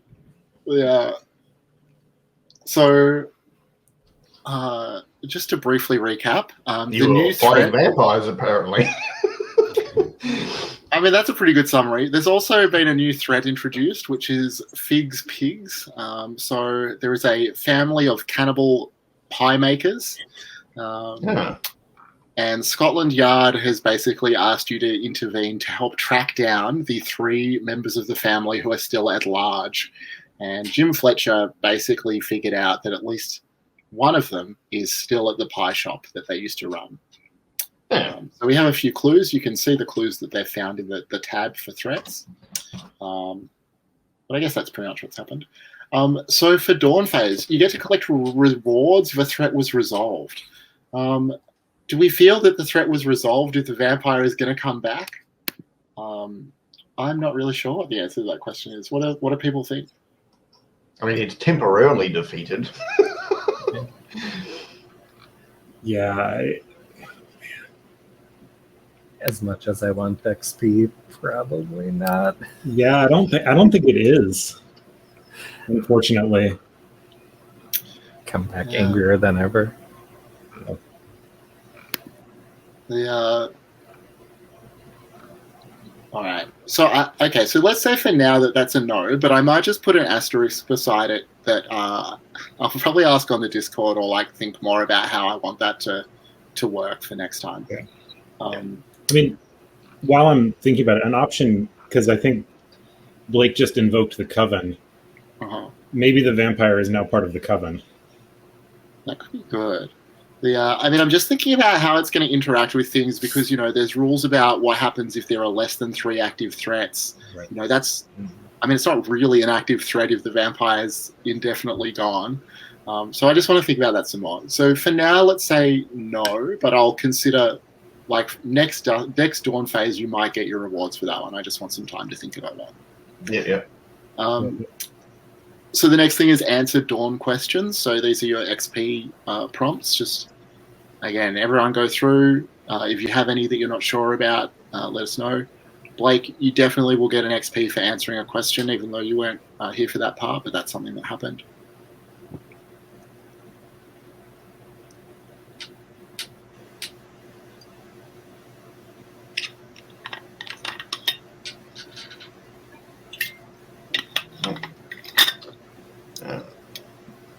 I think Helena will complain about, she went out to the shops and then she went to then she went to the opium den and was having a good time. And then all these police came in and busted everybody and ruined everyone's fun. It was really annoying. Yeah, it's a tough time. All right. Mark, new elective dawn questions. If you want to change any of your dawn question prompts. Nope.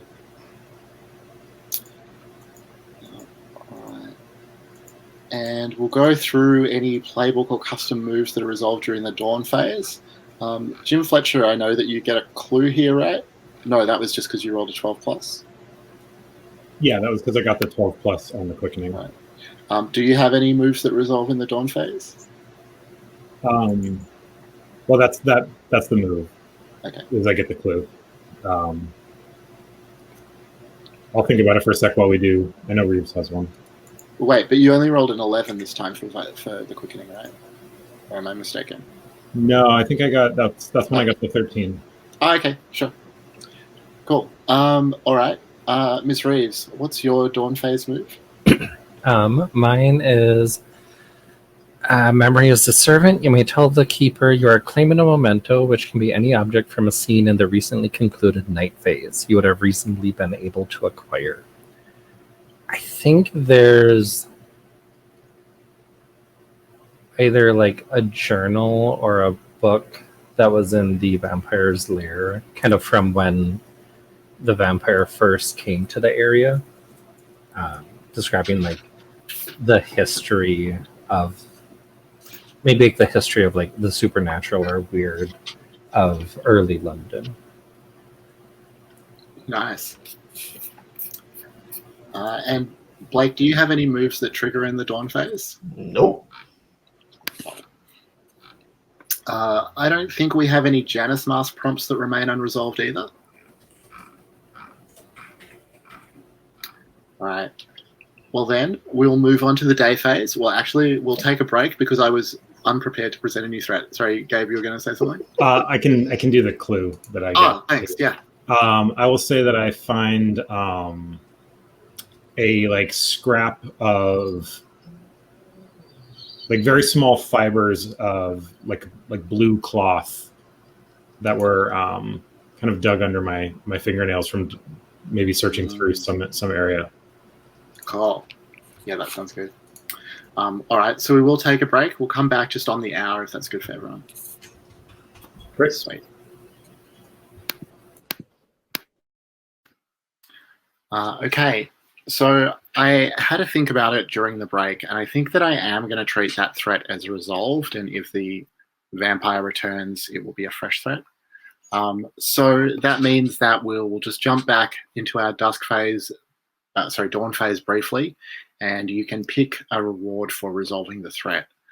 So I've pasted it in at the bottom of the column for the Limehouse Lurker, and I think that Helena, since you ultimately resolved the threat, at least for now, why don't you go first and choose one of those rewards? Okay. I mean, it was still a 7 and 9, so I'm cool with the coven chatting with the vampire to get some dirt on us or something. That Look, I think we can safely assume something bad will come of it, but for now it's resolved. No doubt. Yeah.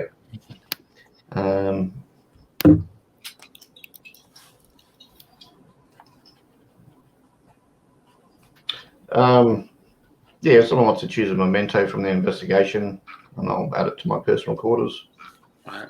Well, it's going to be Gabe right now. What memento does Helena find? Trying to think of the places we looked. Since I think you said that you were maybe in the opium den. There is a particularly ornate opium pipe that you have managed to take with you. Nice.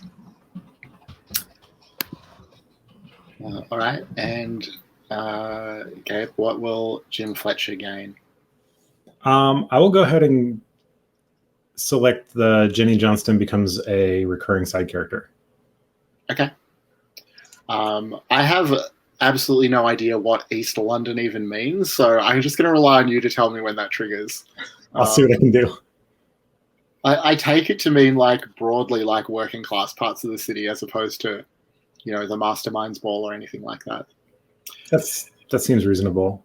Because she runs the opium den. She's a community leader in Limehouse. Yeah, there's this like workhouse area, the pub full of sailors. Like it's not the good part of town. Exactly. From memory, in that era, eastern sort of London was all new immigrants and stuff. So it was low rent housing, people from all over, real cultural and economic melting pot, but not old money, big money. It was all low to medium sort of finance. Great. All right. So we'll come back to rewards and let Ms. Reeves pick something when... Oh, Ms. Reeves is back just in time. So... Sorry about that. No, that's all right. So I was just saying, I'm not sure quite when you left, that people can pick a reward and that we will treat the Limehouse Lurker as resolved. So there are 2 rewards still available there. If you scroll down to the bottom of the column, what would Ms. Reeves like? I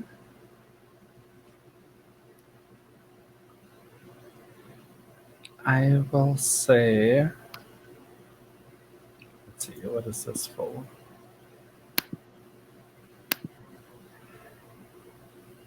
I'll say the Man in the Sun Mask becomes a recurring side character. You get 1 extra clue on the information move when you seek his counsel about other worlds.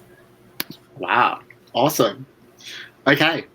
So, heading into the day phase now, I will present a new threat. Excuse me. So, sorry, just having some computer trouble. So Helena has let you all believe that she was busy investigating the opium den. But in fact, Helena has been busy because the Coven has arrived in London. They are here in the guise of a group of fortune tellers and mediums calling itself the Fellowship of Dreamers. But you, Helena, know the truth. They are very evil, very powerful, and very dangerous. You also know that the only reason the Coven would be in London is if they were close to finishing their grand ritual. What will this grand ritual do when complete, and why must Hargrave House put a stop to it? I think people that are, psychically sensitive and that, it's going to make them vampires. It's going to be like the start of a vampire apocalypse sort of thing. Nice. Turn. This is into vampires. All right. So you don't know where the Coven is, but you know where they've been. The homes of several prominent members of society, where they were guests before performing seances and tarot card readings at the homeowners' fates. Those addresses are 14 Brompton Road, 6 Boscobel Place, and the Rutland Gardens Estate. The question associated with the Coven, there's only one, is when and where will the final step of the grand ritual take place? And the opportunity, it's complexity 6, and you can resolve the threat the opportunity, once you answer that question, is to resolve the threat by stopping the ritual and or destroying the Coven. I will let you know that if you don't resolve the threat within 6 night phases, they will complete their terrible ritual. So just bear that in mind. The other thing that I want to mention before we get into regular day phase play is that a few sessions back, you received an invitation to a ball at Theodora Braithwaite's manor, and that will be tonight. So you don't have to you don't have to go to the ball.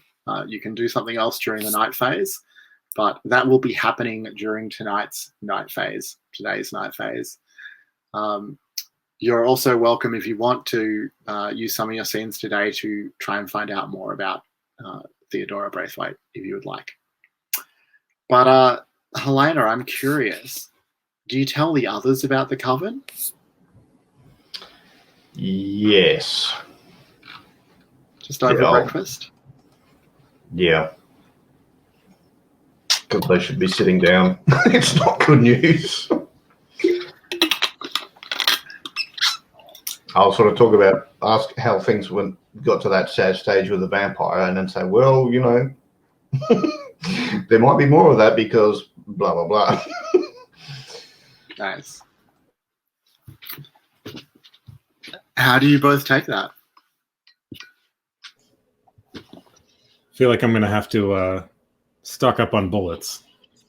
That seems to be the only truly effective thing we've found yet. Yeah, Miss Reeves, I think, takes a swig of her brandy and is just kind of like, more vampires. And then probably goes to Jim Fletcher and is like, do you have an extra gun at all? Or we might have to pick up some more and a lot more bullets. I'm sure we can arrange that. I actually leveled up and I got a witch's cupboard. And I was wondering if I could use some of that stuff in a ritual to ward the house. Well, tell us what the witch's cupboard does. You get a bunch of herbs and items and stuff to you can use for rituals. So you just cool. And I thought, I could then do my rites of souls and smoke to try and ward the house, hopefully. Okay. So I'll just go around and ask everyone what they're going to do this morning. Ms. Reeves, what are your plans for the first part of today? If anything, probably a very mundane thing of finding out who's going to the Braithwaite Manor and then getting their clothes kind of cleaned and pressed. Nice. And if anything, while she's out, I'm trying to think of a area.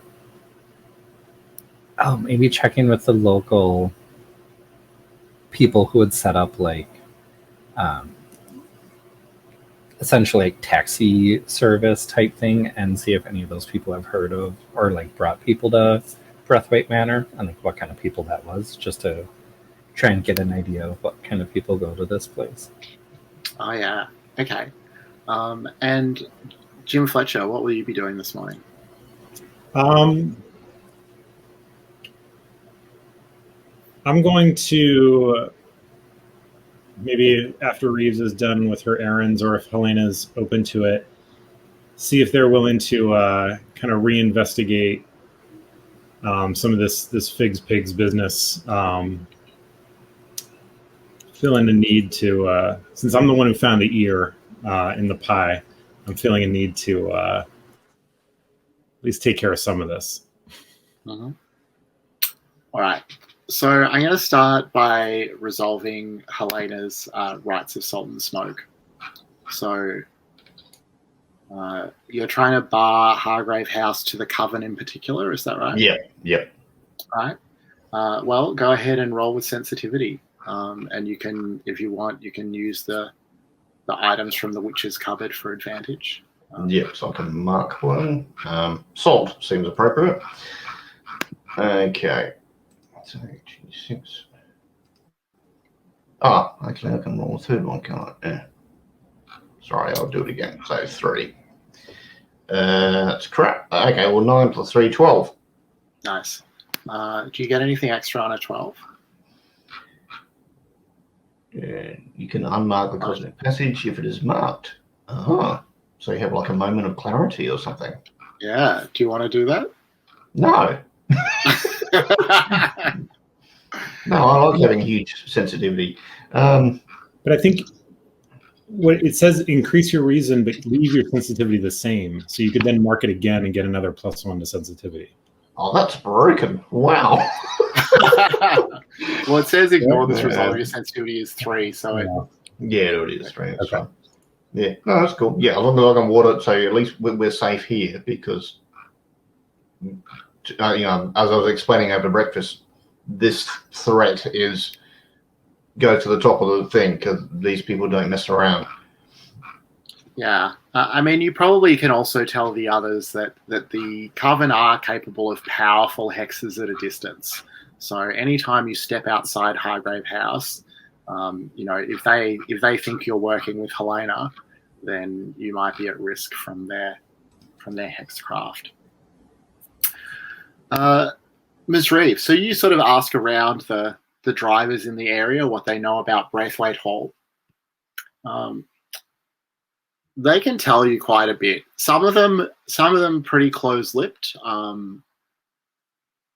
The guests often tip well. They're not inclined to spill secrets, but you'll eventually find a gossipy cabbie who'll tell you everything that he's heard.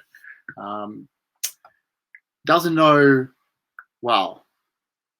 you must have heard already. Well, you know what people say, that she you know, he looks around in all directions. He says that she had an affair with Queen Victoria. And he like pauses to let this sink in. Yeah, and Reeves will like appropriately ham it up and kind of gasp a little bit. Make I thought that was just rumor, but I mean, have you heard about the other thing? I'm assuming. And we'll kind of try and lead him on a big. Have you heard? Well, I mean, you know, like a year or two ago, she was getting pretty famous for the masquerade balls that she throws at Braithwaite Hall. I mean, you must have heard about the things that happened at those parties. Things you can't even talk about. But, you know, by then the Queen, she was right into her program of morality and what people should and shouldn't do. She threatened to seize Braithwaite Hall if the gatherings continued. And I don't know if it's true they'd had an affair or not, but that was what really drove a wedge between the Queen and Theodora. And he can probably tell you some other rumors, some pretty colourful things said to have happened at these balls, but that's the kind of substance of what he can tell you. Mm-hmm. Yeah, Reeves will kind of spend the day. She probably like got a like taxi service from this guy and then like tipped him pretty healthily to like get him to start talking and gossips with him for a little bit. Mm-hmm. And you definitely have some fine clothes pressed and laid out for anyone who wants to go to the ball later. Perfect. And Jim Fletcher, you were thinking of heading over to Fig's Pigs again? Yeah, I think I want to change that a little bit, given that Helena reminded us of the importance and the danger of the Coven, and remembering that we have this ball tonight, and I do plan to attend, so we won't be able to sort out these pigs anyway right now. Yeah, I don't know. Blake, if you have an idea right now, you can go ahead. There's something you want to do? No. I just wanted to get the ward up to keep the nasties out. It's the main thing. After that, whatever. All right. Sounds like the witches have been kind of doing their business in the wealthier part of town, right? Like the kind of posh area. Absolutely. Yeah, I will certainly go see if I can find someone. I don't know, someone who seems like they would be kind of in the know. So like a newsie or a bartender, someone in that kind of realm. Okay. a bartender on the like wealthier side of town. Yeah. Right. Is anyone going with Jim, or what will you be doing otherwise, Helena? Yeah, I'll go with Jim. Great. Right. And Ms. Reeves, do you join them?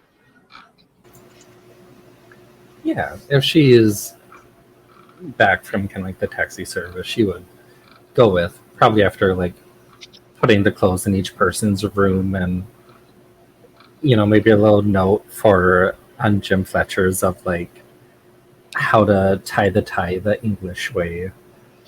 It's important. Something like that. And then go with them. All right.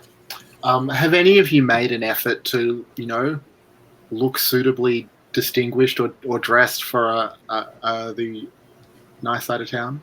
Yes. Strong no from Jim Fletcher. Helena says yes. Yeah. All right. So you swing open the door. Can someone give me the name for an upper class English pub in the Victorian era? The Albion. The Albion. Nice. So you swing over the door of the Albion. It's finely furnished. There are a range of bushily moustached gentlemen sipping their ports and brandies. Their conversation seems to come to a stop as the three of you step in the doorway. The bartender gives you a nod. What do you do? Jim, you are leading the way here. Sure. I will definitely walk in, not take off my hat, and well, howdy there, gentlemen. I'm hoping that hoping you might have a good strong whiskey. The bartender will pour you a strong whiskey, and he will say, we don't get many Americans around this part of town. He slides it across the bar to you. We do what we can. Hopefully this whiskey is as strong as it is in other parts of town. But I think you'll find our whiskey perfectly adequate, sir. Very nice. And I'm gonna take it back. How is it?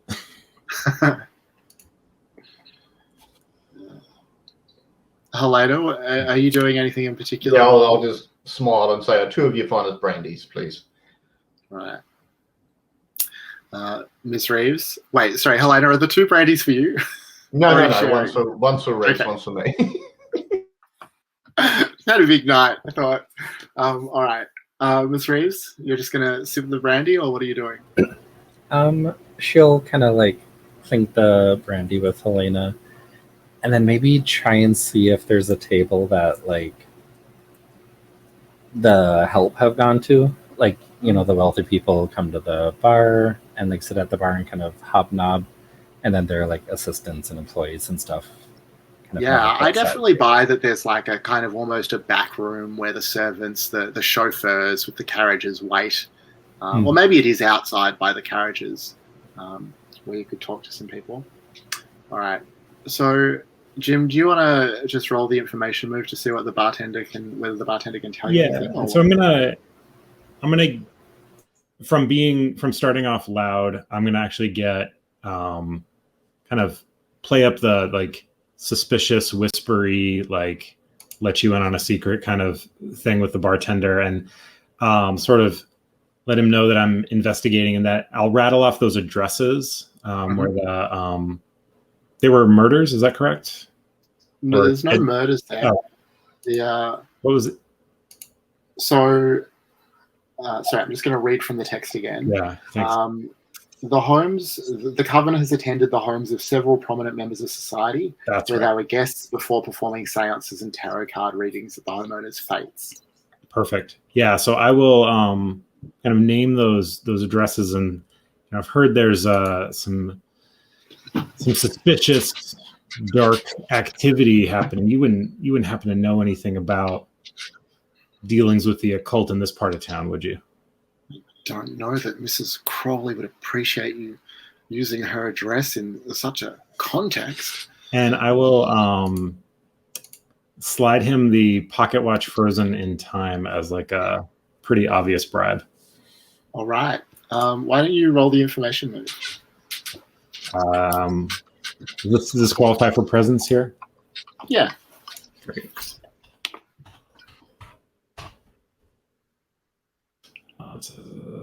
9, 10, 11. All right. So the bartender starts to politely but firmly tell you that there was nothing dark about these gatherings. They're all perfectly above board. Perhaps on your side of the pond, they don't appreciate the finer amusements that are available to, a certain class of people. But while they're chatting, I'm just kind of looking around the room casually. Is anyone sort of listening and pretending not to listen, sort of thing, and keeping an eye on what's happening? Oh, good question. Why don't you? So I know I have a clue coming to you, Jim, but why don't you go ahead, Blake, and roll the information move with reason to see if you notice anything. Okay, -1. Sweet. Oh, okay. So 9, 8. All right. So a clue with a complication or cost. All right. So maybe I'll come back to both of you, and we'll see what happens outside. So, Miss Reeves, there is a little, cluster of servants, of chauffeurs in particular. I'm not sure if chauffeur. I guess it's driver around the park, of drivers waiting for their employers. What do you say to them? She'll kind of walk up and try and build a rapport by saying, well, at least my employer's good for something. She did order me this, and if they're kind of venting about their employers, join in a little bit with them to try and build a rapport. Well, one of my employers is always adamant about if he gets a little stressed, firing off a gun all the time. Another one, keeps odd hours as a doctor, and basically try and build camaraderie, venting about employers that way, and then lead into more of the supernatural and say and one of my employers, the one that bought me this drink, thinks that she can, talk to ghosts and spirits. Can you believe it? Have any of you had to deal with something as crazy as that? And let's see what they say. All right. So there's a guy named Thomas who laughs quite loudly when you say that. And the man he's talking to, William, sort of says, well, now, Thomas, it's no time to talk about something like that in front of a lady. And they have a little back and forth. Go ahead and roll the information move and see whether you get a clue here. Probably with presence. And I think I'm going to use, maybe if anything, I'll use the top shelf brandy that I have. And if anything, she's she says well, I might be a lady, but that's never stopped me from any of the good stories before, and slams back the drink she had and then pours some of the brandy and offers it to the other people. Nice. So that is a 10 with the advantage. All right. So they bicker a little more about whether or not to let you to say this out loud in front of a lady. But finally, William sort of gets it together and he says, well, Mr. Baines had this funny little fortune-telling party a few weeks ago. I heard from his personal attendant that, well, he's grown an extra body part, if you know what I mean. And that is your clue. A side character who's grown a small, useless body part. Okay. And Mr. Reeves will be well, how useless. And well, One of them will certainly like pipe up that they've heard that Mr. Bain's small body part is by no means useless, and they all have a little giggle about that. Mm-hmm. And yeah, she'll chuckle and like add some more brandy to their drink. Yeah. So let's go back inside now. So Jim, you definitely feel that you've hit a dead end with the bartender. He is far too professional and discreet to let anything slip. But you do notice something strange. There is a painting on the wall, some sort of battle scene in a fine sort of realistic style, exalting the glory of empire. And when you came in, you remember it looking like a regular battle scene. But now, when you look back to it, sorry, I've lost my clue. Everyone in the painting is pointing east. You're not like sure, but you're pretty sure that didn't look that way when you came in. So that's your clue. Helena, yeah. Quick clarification: east from like where I'm standing, like east in London. Okay. Yes. Blake, as you sort of look around and try and figure out if anyone is tuning in or anything like that, nobody's really paying attention to you. You get the impression that these gentlemen have already decided that Jim Fletcher is a bore and they want nothing to do with him. But you do hear some discussion that interests you. Because you realize that these men are talking about the neighborhood that includes two of the addresses that you're interested in. Okay. And he's just saying, talking about this extraordinary, curious thing that's been happening. Not only his cat, but every cat in the neighborhood has been gathering in the same spot every twilight, gazing at the stars. Damned peculiar thing. And I'll just sort of ask, is it, did they used to do that? Or was it a regular thing, or has it only just sort of started happening a week ago, sort of thing? He looks at you abruptly and he says, have you ever heard of cats doing such a thing? Of course they weren't doing this before. The quality of the clientele in this establishment, I don't know. I was just curious. Don't crucify a girl for asking questions. Yes, they let women in here now, can you believe? No. Well, some people prefer an interesting conversation. Thank you for your time. Good day. Wow, what a knob. All right.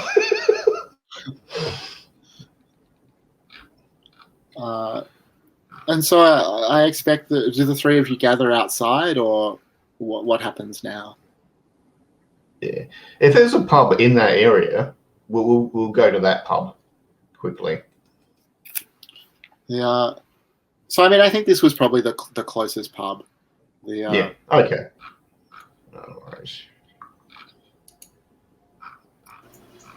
Anything when the other two come outside, Miss Reeves is like just BSing with, the other two people, and as she leaves, calls them friendly by name and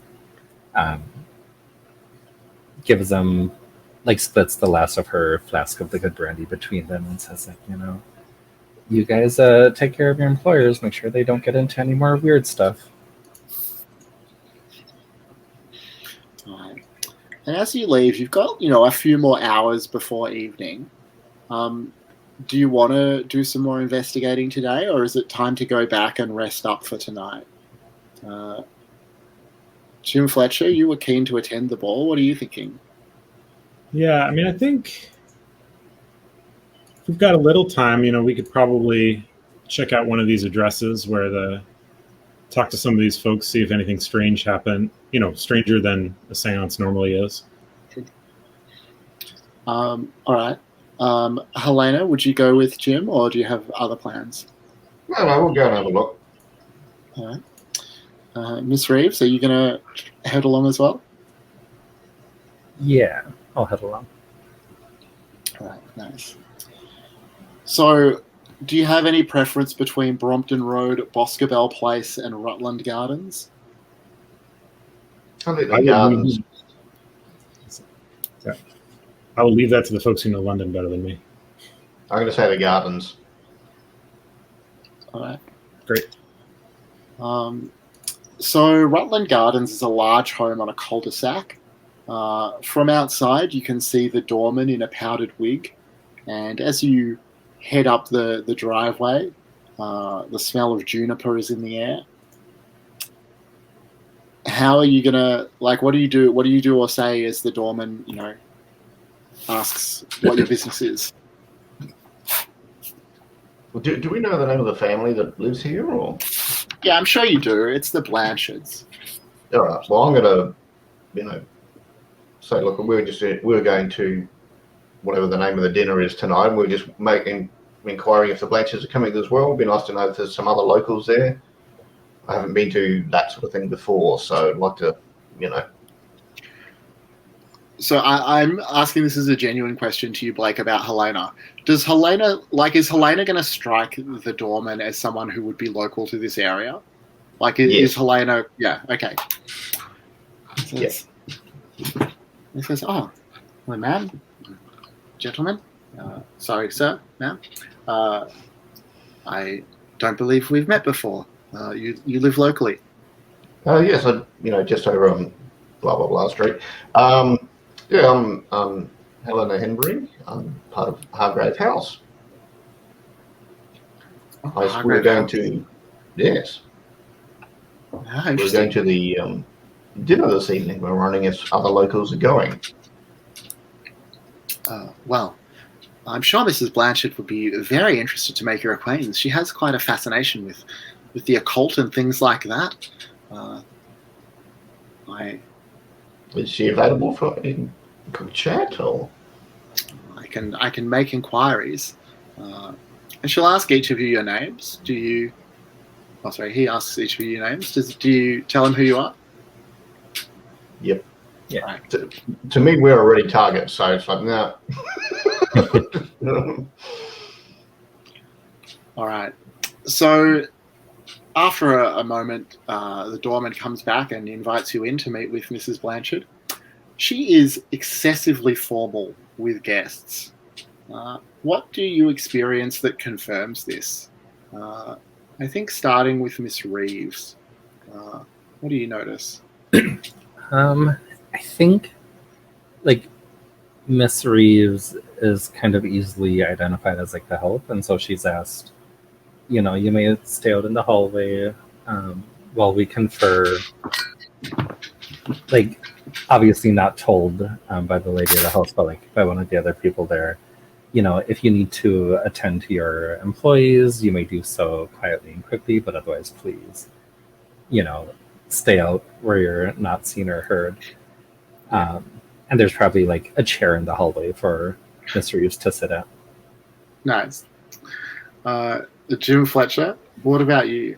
I will say, before I even get to Mrs. Blanchard, the doorman knows her style well enough that, with full propriety, without telling me I've made an error, he kind of motions to, like, for me to remove my hat and wipe my boots and all the things I wasn't going to do. And so I will do those things. Nice. And what about you, Helena? I can see, like, the servants preparing for dinner this evening and stuff. Even though it's like 3 PM, it's such an undertaking. They're getting the 5 lots of forks and knives and spoons ready already, and preparing the banquet hall and all of it. All right. So she's wearing a goldenrod dress. She has rich brown curls and blinks frequently, but she is delighted to greet you after going through these formalities. She invites you into the sitting room. I understand that you are associated with Hargrave House. I find everything I've heard about that place incredibly fascinating. I would love to hear your stories. Please tell me, what's it like? There's never a dull moment. We're always busy, and there's always what's happening in the city, particularly of late. I'm gonna. How does she respond to that? Enthusiastically. I'm sure it must be so fascinating. I'd love to hear some of your stories. Well, just the other night we were able to, thanks to Ms. Henbury right here. She has some talents in the mystical arts. She was able to fully banish a ghost from a house. We quelled a Banish a ghost. That's quite incredible. I made contact with a spirit recently. My beloved late father. And I trust your father as well. Beg your pardon? I trust your father as well. He is Well, he is deceased, but he loves me very much. He is at rest, yes. I was inquiring into your local and social knowledge, if possible. We're going to a dinner at blah, blah, blah, but we haven't been there before. I thought if you've been there, you might be able to give us some insight. What should we wear? What should we expect? Right. So I think I might get you to make the information move here, but if you hit, you'll get some information about the mastermind rather than a regular clue. Does that sound okay? Yeah, so go ahead and roll the information move, I guess, with presence. Okay, presence 1.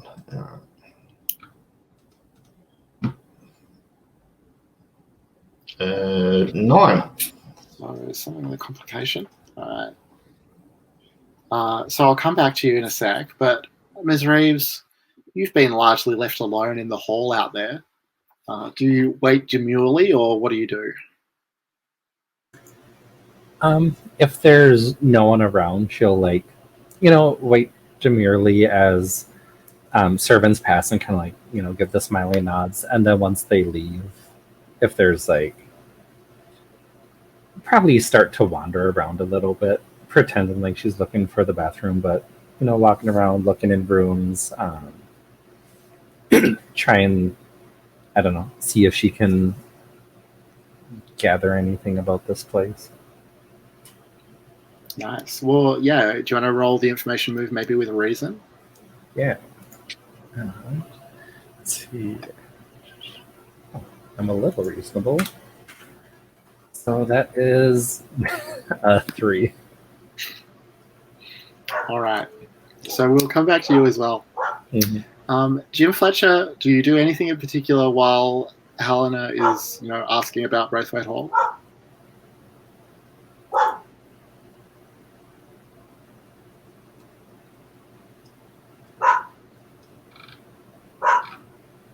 Oh, sorry, you're muted.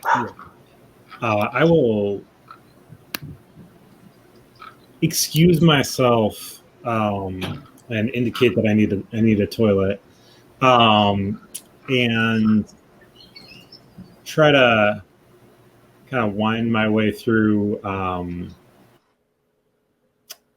Not entirely sure where I'm trying to go. Maybe to the kitchens. I'll go to the kitchens. Okay. So I reckon, and in the kitchens, you're looking for clues. Is that the goal? Looking for somebody to talk to, like maybe one of the folks who does the serving, who would have been serving during the seance. All right. Well, I'll get you to roll the information move as well. So actually, I would like to use my tall tales with instead. Yeah. Okay. Go ahead and So you arrive in the kitchen. Yeah, and who is this person I find? Great question. Let's see. So you find the head, the person who's responsible for the kitchen, the maid in charge at the moment, is named Elsie. She's early 30s, a little plump, enthusiastic. Hasn't met an American before. Perfect. So I will kind of come up to her and kind of tip my hat, and as Miss, I heard that your lady of the house here, she likes to conduct some rituals and seances and things of that nature. And I noticed you have on the finest lace collar there.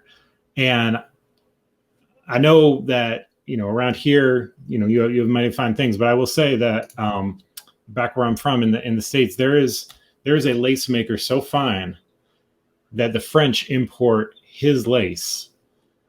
And I know him, and I might be able to help you out with getting that touched up and making that a little bit nicer if you can help me out a little bit. Wow. So you roll here? Yeah, so it's roll with presence. On a hit, they fall for your charm and do as you wish, or reveal a clue. All right. So I'm asking for a clue here. On a 10 plus, they won't ask for anything in return. On a 12 plus, they will give you a keepsake to remember them by. So. All right. So she'll give you a clue, and she won't ask for anything in return. Yeah. Let's see. So. All right. So we'll come back, but Helena, Mrs. Blanchard will only tell you that no respectable person would go to Braithwaite Hall. She's sorry to disappoint you. She doesn't mean to be rude. She doesn't want to be a party pooper. No, it's fine. I'll come here for your insight. Please go on. Yeah. Well, what was it? Just under 10 years ago, Ms. Braithwaite tried to stop a particular import tax from being set, a tax that was going to cost her businesses a lot of money. And she, you'd probably know her reputation for charm, for persuasion. She ably manipulated Parliament and was on the cusp of victory when Queen Victoria personally intervened behind the scenes, renewing the vigor of those who supported the law, the tax, and indeed costing Lady Braithwaite an immense amount of money. Clearly something personal there, and nobody who loves the Queen would dare accept Lady Braithwaite's hospitality. Well, this is news to us, so we certainly wouldn't want to offend Her Majesty. But all right, so this person is not to be trifled with and has a great amount of influence. But Helena, you also, there's a complication for your 7 to 9. You notice as you're talking, the skin on the back of your hands is starting to crack and bleed just a little. And you believe that this is a sign of the Coven's magic, that they're laying or have laid a hex on you. If you want, you can use a Janus mask to bring that up to an outright success and throw off the magic. I've got many left. That's a real problem. Okay, we'll go with the Mask of the Past. Flashback to your young adulthood, showing when your first sexual encounter with a dark entity. Okay, that is amazing. Let's save that for the dusk phase, if that's all right. Yep. And I'll come back to Miss Reeves, but Jim Fletcher, Elsie tells you about a tarot reading that one of the fellowship gave her on the night of the party. She tells you about how kind they were, how generous. They were happy to interact with the servants as well as the party guests. But it was very strange. When she did the tower, all the cards were identical as she laid them out. It was only the tower, the tower, the tower. And that's your clue.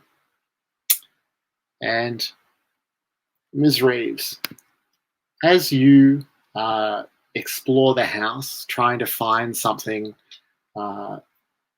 useful, something of value, unfortunately, the Coven have also laid a hex upon you. And you notice because, first, a bit of a scratch in the throat, then a bit of a cough, and then you cough up a live rat. It scuttles away down the hall as it bursts out of your mouth. and you feel that there are more coming, and you begin to cough up more and more vermin. And we'll come back to this next week. I think we'll finish there with you coughing up vermin in the hall of this fine manor house. Let's finish up with a quick round of stars and wishes. Joel, can I get you to go first? Yeah, that was a fun ending to end on. I have to think of Miss Reeves coughing up rats. Stars to, I mean, just everyone. I feel like we've kind of played the game enough where like it's smoother now, where like, I'm starting to remember like what happens in each phase. I'm not having to like constantly click back and forth on the character keeper, so it's kind of easier to remember like it's the dusk phase, I know I have a move here. It's the dawn phase, I know I have a move here, instead of like, so the game's starting to feel like it's running smoother, and it's which is especially nice with multiple threats coming on now, where we have more plates that we have to juggle. So I do like that things are kind of starting to click for me more. More stars. I mean, everyone just always plays their characters really well, and trying to make our lives terrible in the best way. I loved how it just happened to work out, where Reeves and Jim Fletcher just kind of had like a little disaster buddy cop. Got a little drunk, fired some guns, went to confront a vampire, and then Helena saved us at like the final hour. Like your power outage like worked perfectly there. It made a good story. And wishes for next time, we solved one threat, so maybe make some progress on another threat, kind of find out what the mastermind has in store for us. I'm looking forward to the party to kind of see like who's pulling the strings behind the curtain. And I just want to give you like a tiny bit of homework for next time. So we've finished with you coughing up rats. If you want, like, I'll ask you at the start of the next session whether you want to put on a mask to avoid that, or whether we're going to go forward with that and resolve it, through play. So just something to think about for next time. Okay. Cool. Gabe, stars and wishes? Yeah, the Helena coming in when things looked really rough was great. It's just really fun.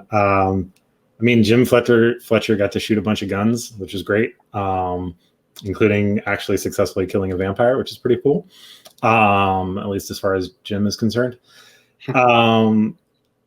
I think a lot of what Joel said about the game feeling smoother, I had a moment where I was like, oh yeah, I can kind of intentionally hit this Echo in the Night thing with like kicking the vampire or shooting the vampire into the fire and burning up. And, Joel had referenced that. So that was fun. I really liked that unseen, especially the direction to like use the tarot keeper's voice. And so that, having that prompt directly in the unseen opened me up a little bit on that, which was great. I think on the wishes side, the dice were a little rough, which made a lot of good stuff happen. I liked all that, so don't get me wrong there. But we didn't hit any mastermind clues today, and so that was a little sad, because I'm excited for that, and I'm really excited to see what happens at the ball. Just on that, like, always remember, like, there's less like dramatic incentive to use a mask if you've already rolled a 10+. Right. But if you want the mastermind clues, that's an option when you make the information move. Yeah, that's helpful. And Blake? Sorry about missing out. Bloody power outage. Your timing couldn't have been better, really. Obviously it would have been better to have you for the whole session, but yeah. It's good. I do like it with multiple threats happening. It does feel more dynamic, like you've got to manage your time in that, because that's like real life. It's not just we're doing this session and everything else is on pause, because that's bullshit. Yeah, everyone's playing their character to the hilt. It's good. It's interesting. Yeah, I'm just enjoying all of it. Any wishes? No power outages next time. That would be sweet. All right. Well, briefly from me, I echo what people have said. It does feel like the game is getting smoother session by session. Felt like some of the mechanics were really clicking for me today for the first time, or more so than they had before. And yeah, also very excited to see what happens at Theodora's ball next week. So I will end the broadcast.